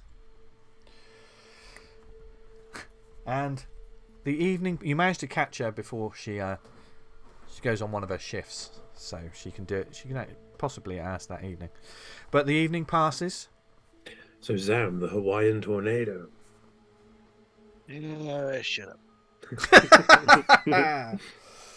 Sounds like a cocktail. Well, is that the time? I best be heading off. Night all. And Zam walks off, not wanting attention, and as he does so, a couple of people walk past, look at the shirt as he walks past. Doesn't batter an eye. He doesn't. Yeah, he's completely unaware. Oh, he's such a fascinating character, is ZAM BRAZEL. Got layers. Yeah, layers. Is there anything else the rest of you want to do? The rest of you? Wendy is going to watch the two guys, and when they leave, she will wait until they leave. But when they leave, she's just going to get up and follow them. Okay. She might even say goodbye, good night. Okay. And after the whole issue with the captain, they don't stay around too long. So they leave. In which case, maybe Wendy says, "I'll be right back." Okay. And they head off, and they're heading back in towards a habitat section of the complex. I believe they are in. You were in D, I believe. You're in the. Yeah. Yeah. And you see them heading towards the B section. So they're a little off the ways from where you are. And so Wendy's going to follow them casually. Will there be, if there's a point at which you have to have some ID to get in, then she'll run up and do the, "Hey, hold the door," kind of New York cop show thing that happens all the time where people break into other people's homes and just, There's sweetly and meekly follow them. as there is with all the sort of the main entrances to the worker habitats, you've all got your individual door cards. But there's also, much like there is at a tube terminal or something like that, where you can scan your card and get through the basic entrance. And you can certainly catch up with them as they scan their cards, and it goes shh. And when they see you, they're like, oh, hold on, and they let you through. Wendy, believe it or not, smiles and looks quite winsome. And it's kind of disturbing. Does she know how? Thanks, guys. Make a social check. This is where we find out if she knows how. Who's going to betray me next? Okay, second chance purple. Vanished. So my social is 35. That was a 61. You won't encounter stress for this. But they certainly like... Wendy trying to be nice is stressful. There's that sort of like, thanks, guys. Yeah. Yeah. And they're like, well, you're welcome. Yeah. Okay. And you see them there. Do you sort of wait for a moment and let them pass? Because they're just heading... This section, you recognise this. All the habitats look the same. It's not as if there's a flashier version. So you know that they're just heading back to the same characterless looking pods that you guys are all staying in, like the doors and the corridors and stuff. So I'd like to just see if I can see which pods they go into. Okay. Without drawing too much attention to myself. There's and you're quite adept with things like this, being stealthy. So perhaps doing up not a shoelace, but the buckle on the shoe, and they eventually just think, yeah, whatever, and then head on. They're talking to each other, little bit intoxicated. There is a point where the two figures, one continues heading straight on and one heads to the right. Which one do you follow? Which one is bigger? The taller gentleman heads straight on. Guy. Yeah. Okay. And gets to a point. He walks down a long stretch, then takes a left. Something catches your eye as you're walking through this section as well. There's on one of when he walks to the left, there's a far wall at the end, and with the halogen lights just sort of flickering slightly, and there seems to be something, the faint outline of something that was graffitied there that isn't anymore. Okay. So you notice that it's can't quite tell whether it's words or something else, but you eventually follow him to the left, and he heads down a little bit further, but you do manage to see which one. He's sort of like sort of searching around for his card. Oh yeah, it's on a chain. I don't. And he's like, and he heads in to the door. Quietly walk a little bit further, turn round, come back, all the way back out, all the way back to the bar. Okay. So you know exactly the route. That's just memorised. That's in your memory. Thank you. And eventually, after probably about 20 minutes or so, Wendy's gone for a little while, but she comes back, and the captain she's getting a little bit intoxicated, so she calls it an early night, and the rest of you are left in the bar. Oh, Zam walked off. Gone, yeah. He's gone. Do any of the rest of you do anything? So Wendy sits down and says, "Oh, it's good to all be together again, isn't it?" She's as cold as ice. The three of us. Oh, there's a crying emoji on Jim's screen right now. No, there isn't. Okay, so the evening sort of finishes up. Everyone a little bit thoughtful, thinking about what's next, and you all get a good night's rest. There's no. Get my spells back. Yeah, yay! Hey! No, it's not that one. And you'll wake up. You didn't have it. It wasn't a rager last night, but the day is yours. And the first thing, Doc, as you wake up and you begin sort of getting your stuff ready for the day, there's a on your door. I will go to the door. Did you just do knocking? Yeah, I knock. Sometimes I can't tell if they hear it. You lovely people at home can hear it all perfectly, but I made an assumption. yeah. Knock. There's a silence at the door. Yeah, Oh, it's mysterious. there's somebody at the door. No. Jesus. Yeah, Okay, yeah, I'll just go and answer the door. and you open it and you see Sarah's there. She's looking a little pale. Sarah. Morning, Doc. I just wondered if you wanted to go get some. I'm feeling a bit under the weather. So, do you want if you want to go grab some breakfast this morning? I think I'm just feeling a little bit. Are you okay? Yeah, I'm fine.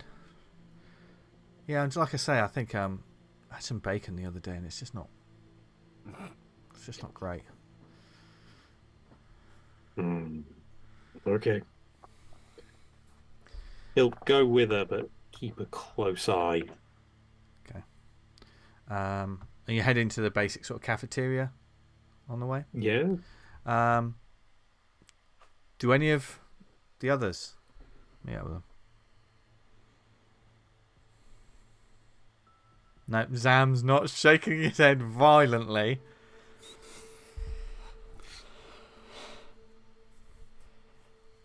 No? Okay. I mean, yeah. If Wendy's You don't have to. sort of Whatever you're going to do this circulating- day, they're going to have some. They're going to have some breakfast and a bit of a conversation. So, if you happen to be about at this particular time, they're Is the wondering. captain in there? In the cafeteria? Not at this moment in time. Okay. If Wendy sees them, if she's walking about, just I don't know. Early Strolling. morning. Yeah, early morning. A little Look bit at of exercise or something. Yeah, walking around the biodome, doing the circuit of the biodome, and just. And aware that the doc is kind of keeping an eye on Wendy. Wendy's going to go, all right, I'll play the game, and Yeah. kind of joins them because she feels that she should be seen to be joining them, rather than because she wants to. I would like to say the doc sees through this transparent ruse, but it just goes with it. And Blaze is watching all of this from afar. And Blaze, as you're watching, you see Wendy. You're doing another sort of.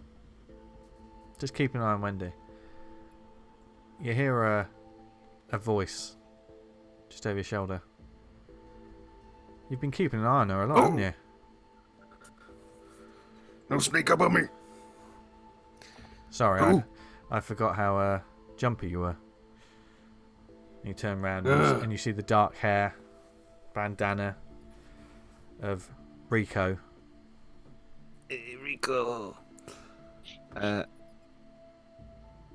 So there's, she's wearing sort of like a bulky sort of vest and stuff, heavy duty sort of gear, but she looks like.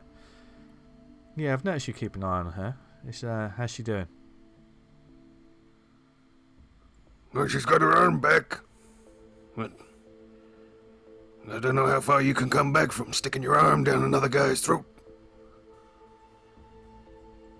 Yeah, I must say I've seen some pretty crazy shit in my time, but that's a new one. Certainly an interesting lot, aren't you? Oh, more than I thought. I did sign up for this. I'm part of B crew. I'm not supposed to be here. Oh, so you're a sub. Yeah, they pulled me out of cryo for this. Now it's all gone to shit. Hey, it's not all bad. You're all alive, aren't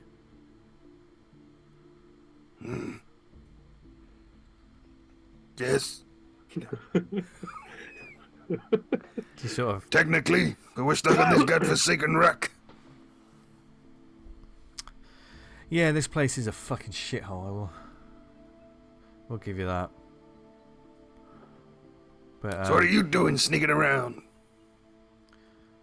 I'm not sneaking around. I'm just heading off to my shift. I've just been noticing you keeping an eye on your friend there. What's your shift? What you do? Oh, I work on the cranes. The crane operator. Yeah, nothing to do with recycling bots then. Why? What's... Well, one of our other crew members has gone missing. What do you mean? Or half of What do you them. mean? One of your other crew members? What are you talking about? What the fuck are you talking about, man? We had a droid with us, but he Ah, got injured on a mission that I wasn't there for. droids don't get injured.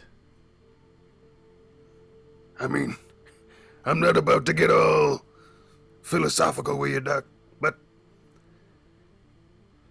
either way, he needed to get repaired. Our captain brought him to some of your guys, and they lost him. Now, they claim he could have been taken to the recycling center, but Which I guys? don't know. Which guys? Do you know the names? I can't remember. Two tech nerds. And they were what? Android maintenance, were they? They were. I think so. What did they look like, Vince? I described that. You describe what they look. Yeah, it's certainly what they look like. I can't remember. They had hair. I have described them It was once a before. tall one. There was a tall one and a short one. And once you describe it, it's like, I think I know the ones you're talking about. Hendrix and Roebuck. That's their names. They're just smarmy pieces of shit. Are they double crossers? Well, they haven't double crossed me. They're just maintenance men. What? Why? I don't know. It was the deal the captain made. All I know is that he went missing when he went to them. Okay. Well, If you hear anything, I'll keep my ears out. he's an old D-1000 droid. They don't make them like they used to. And it was still working. I mean, not when we brought him here, but yeah. Fuck. So what do you want to collect him for? Like an Antiques Roadshow or some shit like that? Is it? He was part of the crew. Okay. Well, you know, if I hear anything, I'll let you guys know. Oh, just so you know, I had to spend a few of my own creds to keep some of our guys quiet about the other day. We had a couple of, you know, guys keeping watch, so don't worry, I covered it. Well, good job. Just I'm broke. yeah. Well, sucks to be you. Yeah, those explosives weren't cheap. Just. She looks around as you're talking about explosives. Just Just make sure you find me before you leave. Yeah, don't worry, you got a couple of days yet. Okay. We And, never go back on a deal. well, then you're more honourable than a lot of the people here then. And yeah, just keep an eye on that. Wendy, was it? Yeah, I got eyes on. Don't worry. I mean, that surgeon of yours may have worked miracles, but that hand is not. It's never going to be the same again. You know that, don't you? She knows that, doesn't she? Who knows what Wendy knows? Well, that's so deep. Um, That's why I want on the t-shirt, yeah. please. Who knows what Wendy knows t-shirt. Well, just if it's bothering her, just say it's not the end of the world. You can there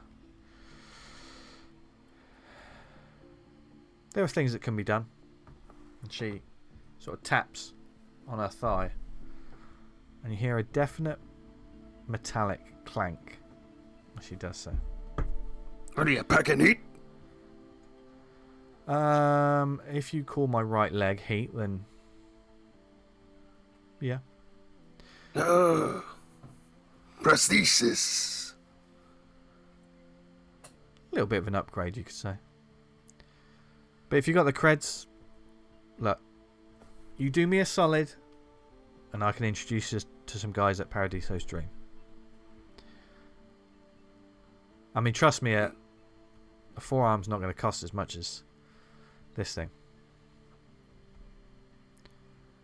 Is it can you jump higher or walk longer? No, I can walk, You could just okay. and I can. Doesn't have like a knife that comes out of the heel or anything.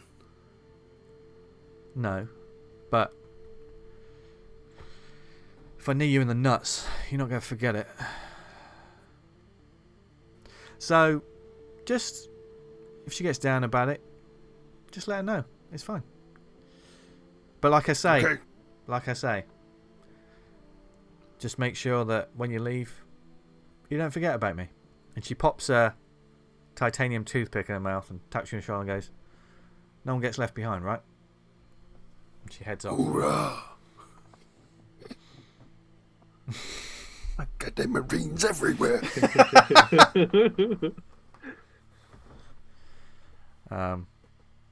And back with, what is Zam doing? Zam is a mystery right now to me.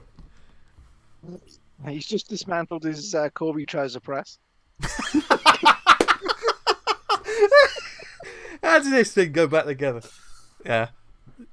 He's that guy at the hotel room, is he? We'll probably then venture out to get some to eat around midday. Okay. Sit on his own, eat some food. As you head off, Zam, and you pass, which room will it be?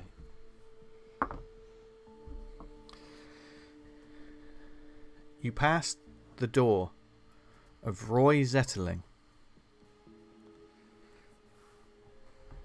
You hear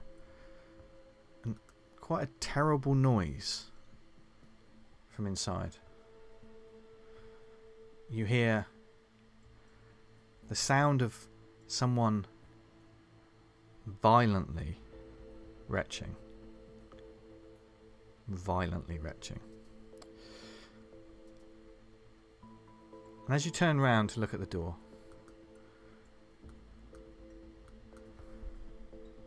we cut away from this scene to the openness of space,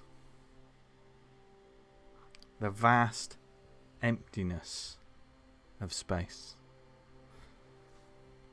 In it, a lone ship floats onwards, with the Explore Surveyor's logo emblazoned across the side. We look inside and see that there's lifeless figures sitting at its helm, its coordinates set as it just moves through the black. We cut to another part of space and we can see this ship from far away with an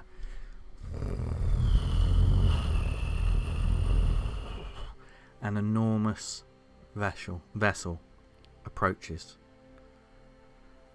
Formerly a sleek, impressive ship of high opulence and imposing wealth, it is now a hideous mutation of its former self. Its exterior is now covered with even more strange, organic and pulsating material, also merged with a variety of other structures. Protruding from its sides, there's elements of scrap metal, long forgotten space detritus, and there's even a large section that looks like part of an old satellite relay station sticking out. The way it's sort of sticking out from this vessel, it's like it's almost as if it's been swallowed by a python and it's stuck in its throat, sort of. The front of the ship looks the worst. It's almost entirely covered in a slick yet hard shell, like an insectoid, but one with pockets of fluid and organic matter undulating in sections. If you look closely, you can also see the agonized faces of people, androids, humans. It's hard to tell as this ship moves through space. If there's a simple way to describe this abomination and the front of the ship, it's like an alien scab that has grown over the bridge and that section. A section that looks like it's been severely damaged at some point.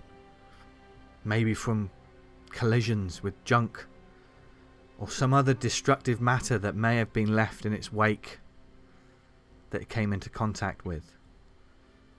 And now it's healed over. Whatever happened, this ship, this creature, has been hard at work healing itself.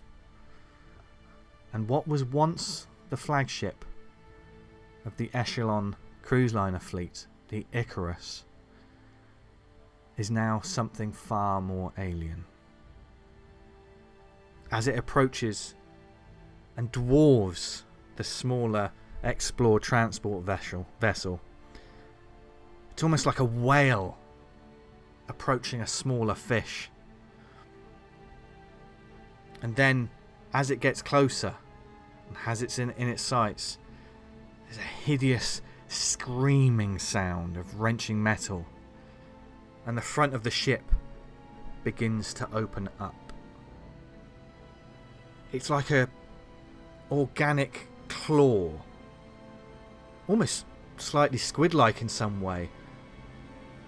I think if like one of those claws used for picking up vehicles at a scrapyard, that's the way it sort of opens up. But in the centre of its maw, there's an endless, hungry mass of coils, cables, and alien horror.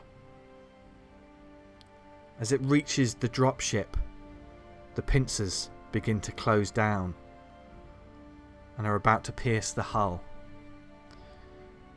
As we cut to the inside of this dropship, the lifeless figures staring blankly into space, covered in blood. Life long left them. And then the pincers bite down, and red lights flash and chaos erupts.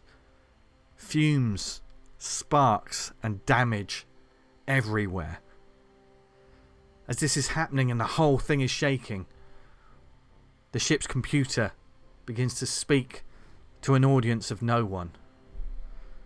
Red alert. Hull breach detected. Red alert. Hull breach detected.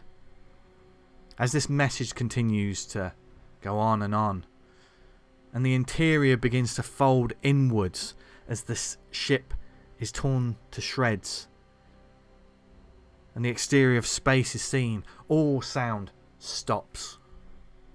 If you can imagine, we are in a deeper part of this ship now. This ship as it is being swallowed whole by something that is part organic, part machine, and all nightmare. But as we move further into the back of the ship, as the rest of it is just being consumed, one thing we notice is a grouping of devices. Devices in the darkness. Devices that are not meant to be carried on a ship like this. And certainly not meant to be placed where they have been placed. Usually meant for the explosive work upon a mining colony. These charges sit dangerously close to this ship's jump drive. And as we zoom in on these, one by one, you see the green lights on these devices flicker. Around it, everything being consumed and everything getting darker. And the green lights flick to amber and begin flashing quicker and quicker and quicker before one by one they turn to red. With a the ship explodes. The entire thing causing an enormous explosion, partly within space, partly within whatever is consuming it. And as the fire and explosions ignite, we just hear the sound of, and we cut back to Cassius Prime. You prick. And as Doc meets Wendy walking towards the caffeine station, for want of a better term, I would say. You see Wendy as you meet them. Sarah looks pretty. She looks pretty pale. She's like, "Hey Wendy, how you doing?" Great. How are you? Yeah, I'm doing. And all of a sudden, blood, an explosion of blood from her mouth, and she buckles over and she begins clawing at her chest like. Instantly kind of get her to the medical center. Whatever I did, pick her up and run to get to the medical center. Okay. And immediately, Doc, make a intellect check, just a quick one. You can add your field medicine, not your surgery, but Yeah, no, that's going to be a failure. That is field medicine. Yeah, no, that's 95. That's 95. Because of what's happening, make a panic check. fuck. I assume I got stress from that one as well. Yeah. 4, so that's I don't panic. Okay. Wendy, can you make a fear save? With these dice? Or yeah, fear save. No, 58. Oh, instead of a 42. So fail. Okay. Do I see any of this, Vince? You do. This is at the point when you're farther away, but you certainly see your compatriots meet up, and then the violent motion happens. Because I'm close to Wendy, I have to. Do I have to? No, she didn't panic, did she? No. That was just okay. That was just Okay, phew. Yeah. stress. Yeah, distress. You can tell she's clawing at her chest. Sarah's clawing at her chest. You see this blaze from sort of far away, and the doc.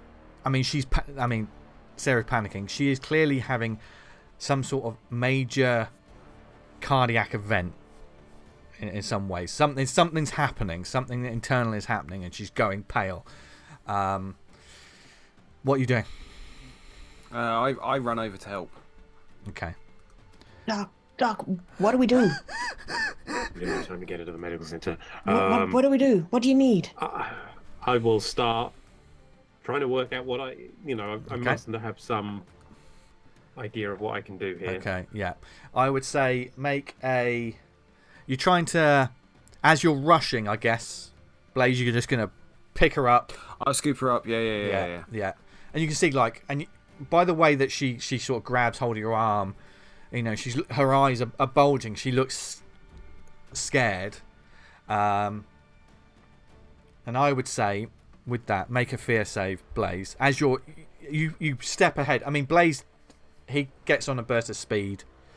And he gets ahead of the group, I'd imagine. You bastard. So my fear save is 40. And I rolled a 41. Oh! This is spooking me, Doc. And I think it's purely that this girl you've gotten to know a little bit, and like, you know, seeing one of your own injured as well is like. So you get the stress, but you're just moving quickly, and Blaze, it almost gives him a bit more speed as he's moving forward. And you reach the sort of medical section. Back with Zam, behind the door, you can hear something bad's happening behind that door. Bang on the door. Hey, Roy, you okay in there? You can hear just the sounds of panic and something smashing in there, smashing in the room. Is there anything on the door I can use to override? No, they're all key card sort of based, but you could try forcing it. Yeah, I'll try forcing it. You may be able to find someone nearby as well that could help you with the door. I was going to say, otherwise, is there something I can use to, like, is there an alarm or... Yeah, there would be like an emergency alarm, probably just down the corridor. You could, just pull the that. emergency alarm, yeah. Yeah. And immediately you hear that whoop, whoop, whoop happening in the And then I'll habitat just try corner. forcing the door then. Yeah. Force the door, give me a strength check. Unless you want to try and... You haven't got any tools with you at the moment, have you? So. No. No. So is it just a straight check, yeah? Yeah. Well, it doesn't matter anyway, because I got a 67, so it's a fail. You can't fight. You're trying to force this door open and you can't get it open. You're going to have to look around for something to help you. Oh, I know. I'll go back to my room and I'll get the bits of the trouser press. Okay. I love it. That's canon. And you're just picking up bits of scrap. You know, they're almost... It's not quite a crowbar, but this is scrap that you could possibly do. Yeah. And, so I'll try and do the door again then. Yeah. And as you're doing that, you can hear like another... Yeah. Now, I would say you could do strength. It's unconventional, but jury rigging. Yeah. Add your jury rigging to this if you've got it. Okay. Ooh. But with jury rigging, it takes me up to 49, and I rolled a 42. You finally get it in there, and you use all your strength to just it takes everything. You haven't been at the gym like the others, but you know how to work with heavy machinery, and you push it open, and you see that Roy Zetterling is on the floor. He's sort of rolled on his back. There's blood all over him. There is a pool of blood on the floor where he's clearly sort of landed in it, and he's clawing at his chest. And he looks at you. His face has gone pale. What do you do? Okay. So is anybody coming? Probably won't be long. You can hear footsteps approaching. Yeah. Running. Yeah. So I'll rip his top then if he's clawing at his chest, just to get a good look at his chest. Yeah. And looking at it, when you rip open his top, that manly torso of Roy Zetterling, there's no... You expect to see something, but nothing. But he's clawing at it like...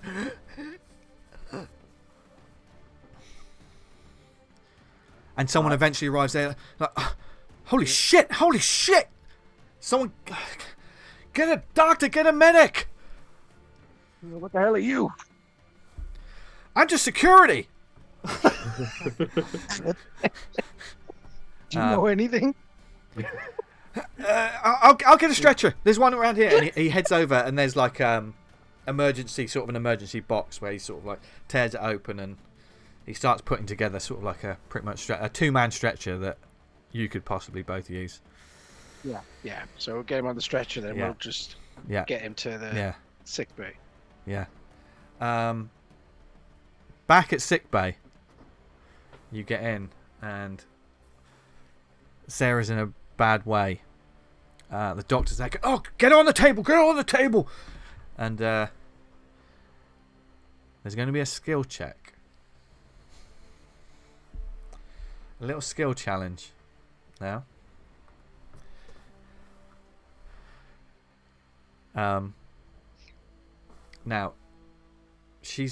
when she's put onto the table, and once again they cut away the clothes, and there's nothing seems to be going on, but she's panicking, and she's having a cardiac event.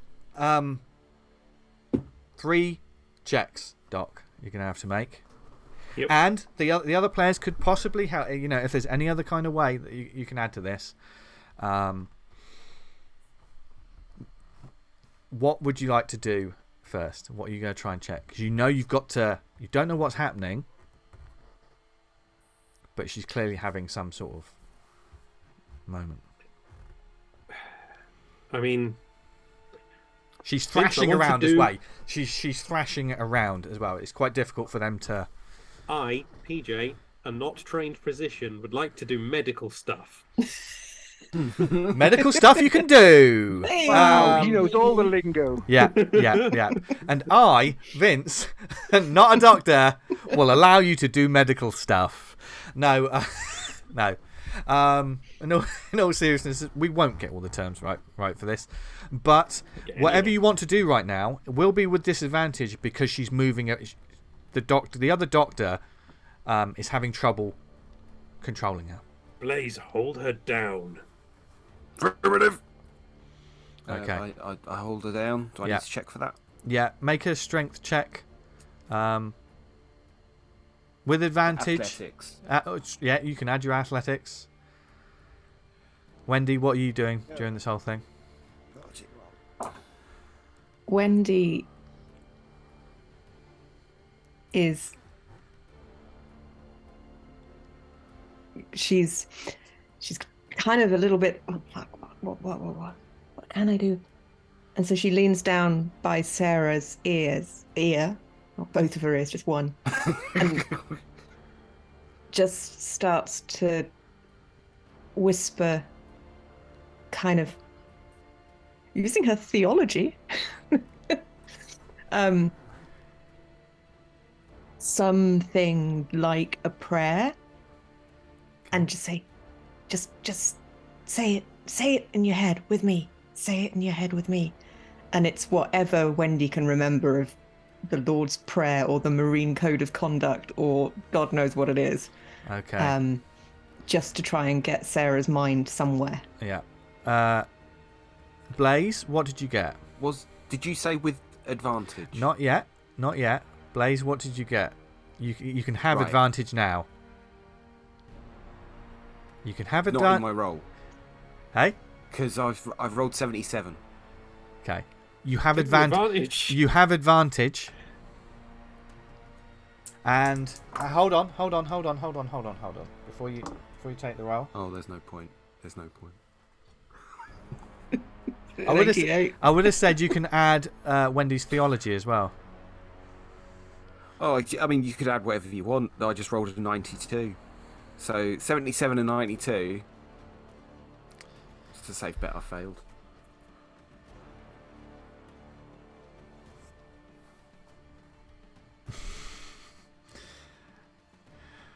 Doc. They can't. Wendy's trying. They're both trying desperately, but Sarah is finding a strength unlike anything. It's trying to control something that's completely. She's knocked off some of the important tools that they were trying to get. Whatever roll you're going to make is going to be with disadvantage. for this first one. Okay. You were heading for like basically some sedative, and she smashes the table away from you before you can grab it. You're just gonna have to do what you can. You can. Can I? What check am I making? Sell me on whatever check you would like to do. Well, Doc. it's my doctor knowledge. Yeah. So that's intellect. Yeah. Go for it. Yeah. I would like to add my field medicine. Yeah. And my surgery, because this is like prepping, getting her, doing what I can for her. Because it's with disadvantage as well. I will allow it. Okay.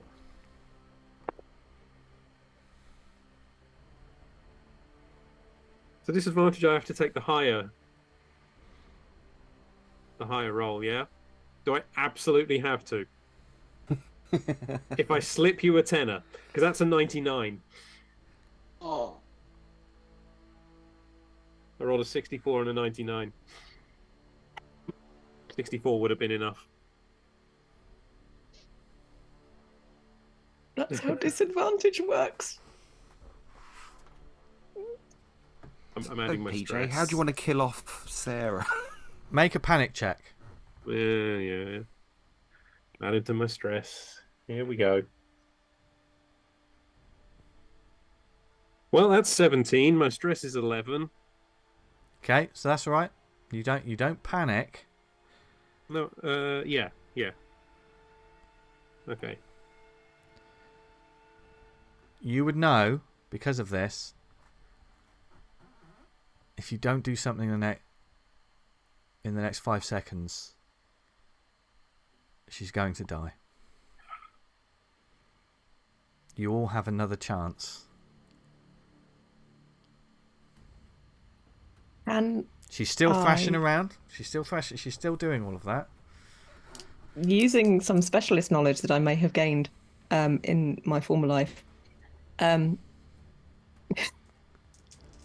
I Vulcan Death Grip her to knock her unconscious? There is also, just to paint a picture, you've got this. Blaze is still struggling with her, Wendy. I know when you were talking to her, you can see that there is medicine and stuff that has been knocked over, and the nurse and the doctor is also trying to gather what they can. So you can see that there is like medical equipment that has been knocked aside. So that you've got options of lots of different. You could do potential. That's things. not my bag. That's not my okay sort of thing. I'm just going to do the wherever the nerve pinch is. Okay. On the back of your neck, shoulder, that you can kind of basically just knock someone out. Oh God. Unconscious, not dead. Yeah. To stop her from writhing. This. Okay. And because that's my plan, is to basically sedate her using my fingers. Blaze, what are you doing? Before I ask for any rolls. I was going to try and like get a grip again of her. Okay. So rather than you trying to do another roll for this, Blaze, it's almost switched around now. Because you're doing this and she's struggling against you, Wendy has a chance to try and forcefully do some sort of muscle thing to freeze her up. So this will be a combat check for Wendy. Can I use my military training? You can use your military training. And with advantage, because Blaze is still struggling. He is still struggling. That's why you've got advantage. He's struggling to... Which of these... So I'm looking for less than a 61.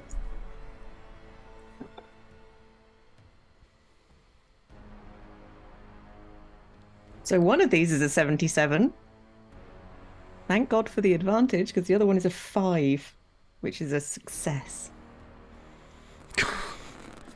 I didn't just kill her, thank God. You feel the crunch of muscle tissue. It's difficult because she's struggling, but then you're literally, I'm putting you down. You know, it's literally, I have to, not putting you down, but it's literally, you've incapacitated people without killing them before. And she's still kind of, her body wants to be. I know. But her body stops moving, and Doc, you have a chance to sedate, stabilize, whatever you can do Well, I want to try and stabilize. This is it. unlike any. This is not a standard event that's happening. Yeah. So you gather, just to paint the picture, you gather this is not a standard biological thing. Something's happened, and you just need to stop her. Do you know what I mean? And Wendy's helped you do that. I would like to try and use. So we've got this other doctor here as well. Mm-hmm. See if we've got anything that can put her into a coma. Okay.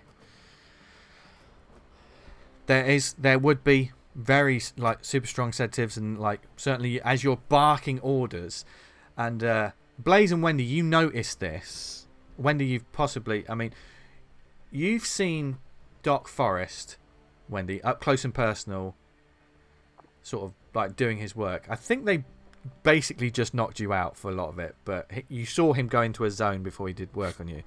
This is a zone that you both see him go into that you've never seen before.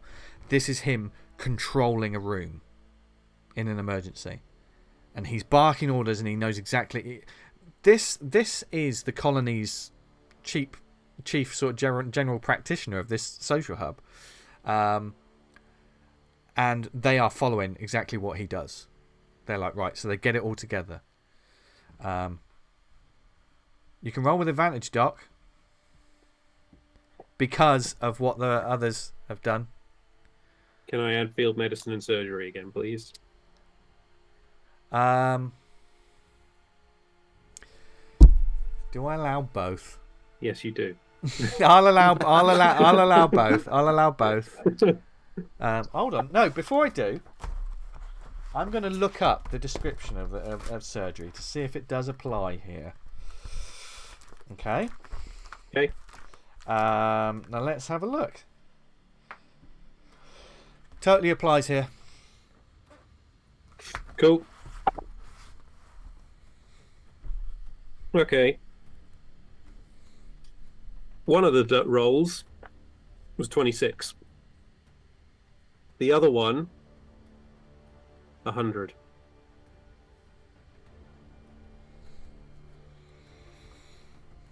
When it fucking comes. 100's good in this game, right? 100 is a critical success. You are oblivious to the others in the room, and you do what you have to do. And it isn't long before you manage to calm. The heartbeat comes down, and you use sedatives. You have to essentially get her into a comfortable place. But you do exactly what you wanted, Doc. You put Sarah into a medically induced coma. But she is alive, and she is stable.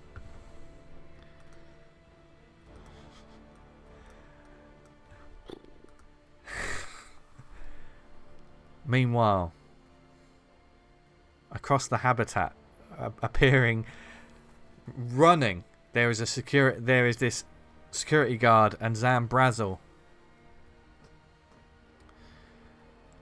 And they're trying as fast as they can to get to the medical facility. I was going to say as well, are we seeing more security coming towards us? Yeah.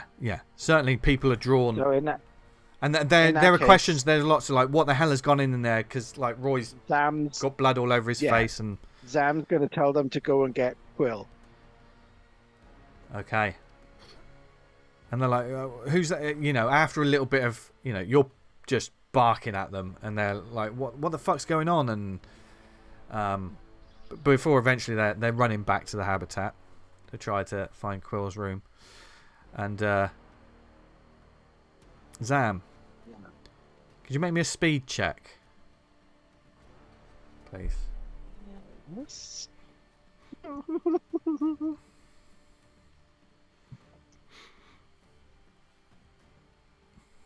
Oh, you're kidding. I rolled an 88. Doing anything by halves today, are we? Immediately, Zam, make a panic check. Get a point of stress. Yeah. And a panic check.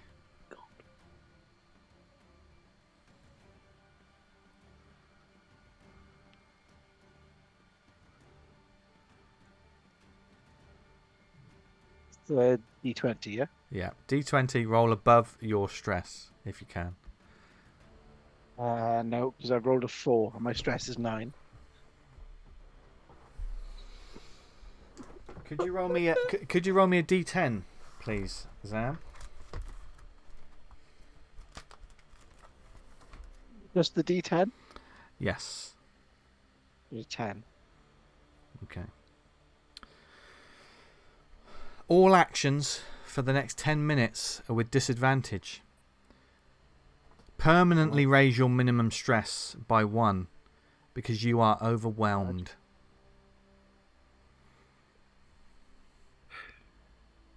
And Zam, you're just struggling as much as you can back in the medic bay when they're just... And the doc's like, I've never seen anything like it. What? And they're just struggling, and you know, the doc's covered in blood, and eventually Zam, a security guard, bursts through first, and Zam follows with someone on a stretcher. Do you say anything as you enter the room, Zam? Yeah, just say, God damn it, we're gonna help this guy. And Wendy says, "Oh shit! What about Quill?" I sent 2 security guards to go get him. The doc immediately goes to work on Roy, same as Sarah, just trying to get him stabilized, get him sedated. You go to look at Roy, Doc. And you don't need to make a roll. Because he's fine. When you get to the stretcher, they put the figure on the table, Roy. and Roy Zetterling is Billionaire. led there. His eyes glassy, and he's not breathing. He's not moving.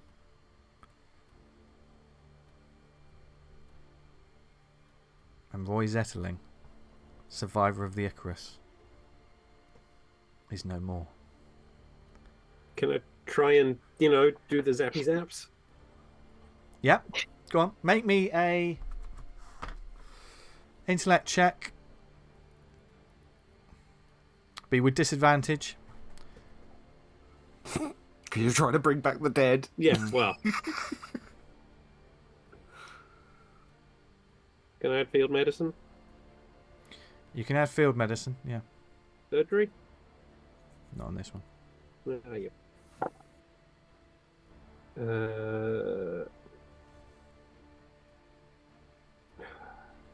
So disadvantage. The low roll was an 8. The high roll was a 46, which is still a success.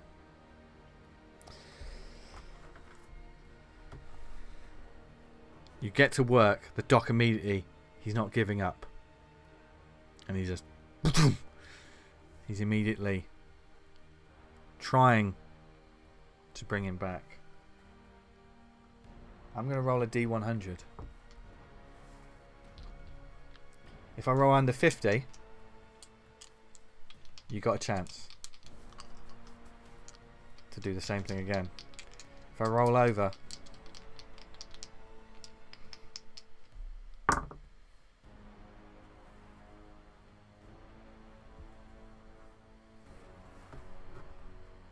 I rolled a 9. Come on, Roy. You have Roy? you have the briefest of moments. You thought you get a heartbeat, just a boop, and you think, Doctor, quickly. oh yeah, and then he's sort of struggling as well. But you have one more chance. The entire group is in this room right now, and I'm going to give it a collective skill check. What would you like to do? Try and If there's again get him stabilized and sedated, and just even if it's a low heartbeat, just something. Yeah. The rest of you can see that the doctor and the nurse are doing what they can, but after what happened with Sarah, things are knocked everywhere, and they're not quite. It's chaos. This isn't an ER. Do you know what I mean? That's elsewhere in this facility. This isn't meant for this. Is there any? Can we hold hands and have a little sing song? Wish? Yeah. Yeah. You're welcome to try. Does that help? No. Okay. I mean, the doc currently he doesn't have disadvantage. Woohoo! Oh, but Zam does, so I'm afraid for Zam to get involved, to be honest. Yeah, Zam's... And the rest of you see... You haven't seen Zam like this. This is the first time Zam's panicked, I believe, in this whole game, isn't it? Yeah. Yeah. I think he's probably going to be sat on the floor. Yeah. And you can see that Zam's got Roy's blood on him as well. Got blood all over him, Yeah. So, okay. Dr. I'm Bill... going to hand Zam a towel so he can kind of clean himself up. And Dr. Bill Forrest... You have one more chance. Intellect, field medicine, surgery. I didn't allow it last time, so I'm not going to allow it this time. You did last time I did this with Sarah. Yeah. Sarah was still going. So is Roy now. Do you know what? Yeah, go on. Thank you. Because it's still a straight roll. It's still a straight roll. So I love you. I just wanted you to know that. Also, that's a momentous occasion. He's never said that on this show. All of the times I called you a prick back. Not how it works, PJ. 32, success. I love these dice tonight. It's not immediate. And certainly, maybe the doc has to get his hands even bloodier. The doc does not care. He literally turns this room into a surgery room, and you will have to restart the man's heart with your bare hands, probably. And it takes a long time, but eventually, it's working. It's very, very weak, but somehow. You save Roy's life. Fucking hell. Will better be fine, because I don't know how much more I've got in me. And as... Well, one more person. As the doc is sort of stood there, covered in blood, and the others are covered in blood, or just... There is a silence that passes over the room. And the unknown fate of the sports star known as Quill Allback, and we'll find out what happens to him next time. Oh, Quilliam. Welcome back to Safe Space, everyone. That was pretty intense, but very well played to my players, and certainly. Doc.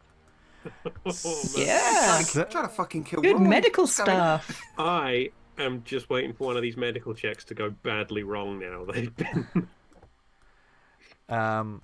Brilliantly played by my players. They who would have thought that we'd go out on break with that kind of humour, and now look at them all. Yeah, prick. need to bring Dick back in. There it is. There it is. But yes, welcome back to Season 2. An explosive beginning to the show. And a very fun one to play. So thank you to all of my players, as always, for this show. We hope you've enjoyed it at home. A couple of thanks before we let you all get on. I want to thank the wonderful Tabletop Audio for the music that you hear during the game. Wonderful stuff, and hopefully sets a bit of a mood and gets the players a little bit nervous sometimes whenever I change the track, and they're like, "What's every this?" time. Every time it changes, it's like, oh great, what's happening now? Yeah. And sometimes I have to look at the track names thinking, have I played the right one? But no, Tabletop Audio, follow them on Patreon, on our social media and stuff, because they do great stuff. And you can use these 10-minute ambient tracks in your own home games as well. So it's brilliant. Love them. Thank you to Elliot Red for the wonderful Safe Space theme. Brilliant as always. What Elliot doesn't know is when we do the recording of the intro, we always do a bit of a dance and pretend we're singing along to it. And that's because of you, Elliot. No, so he knows. Oh, does he? Oh, good. Oh, good. Wait, you said you'd never tell him.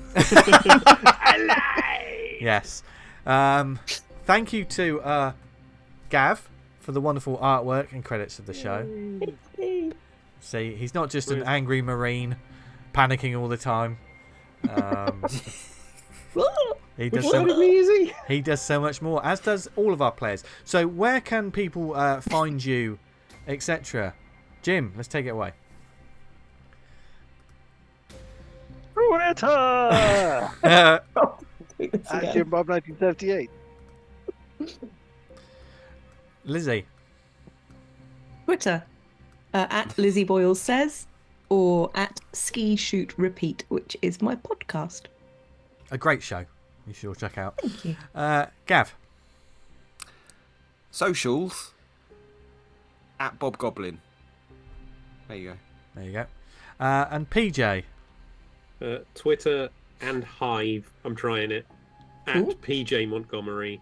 Instagram at PJM1982. And follow my podcast on Twitter, The Measure of a Fan, at MeasureFanPod. Which is also brilliant.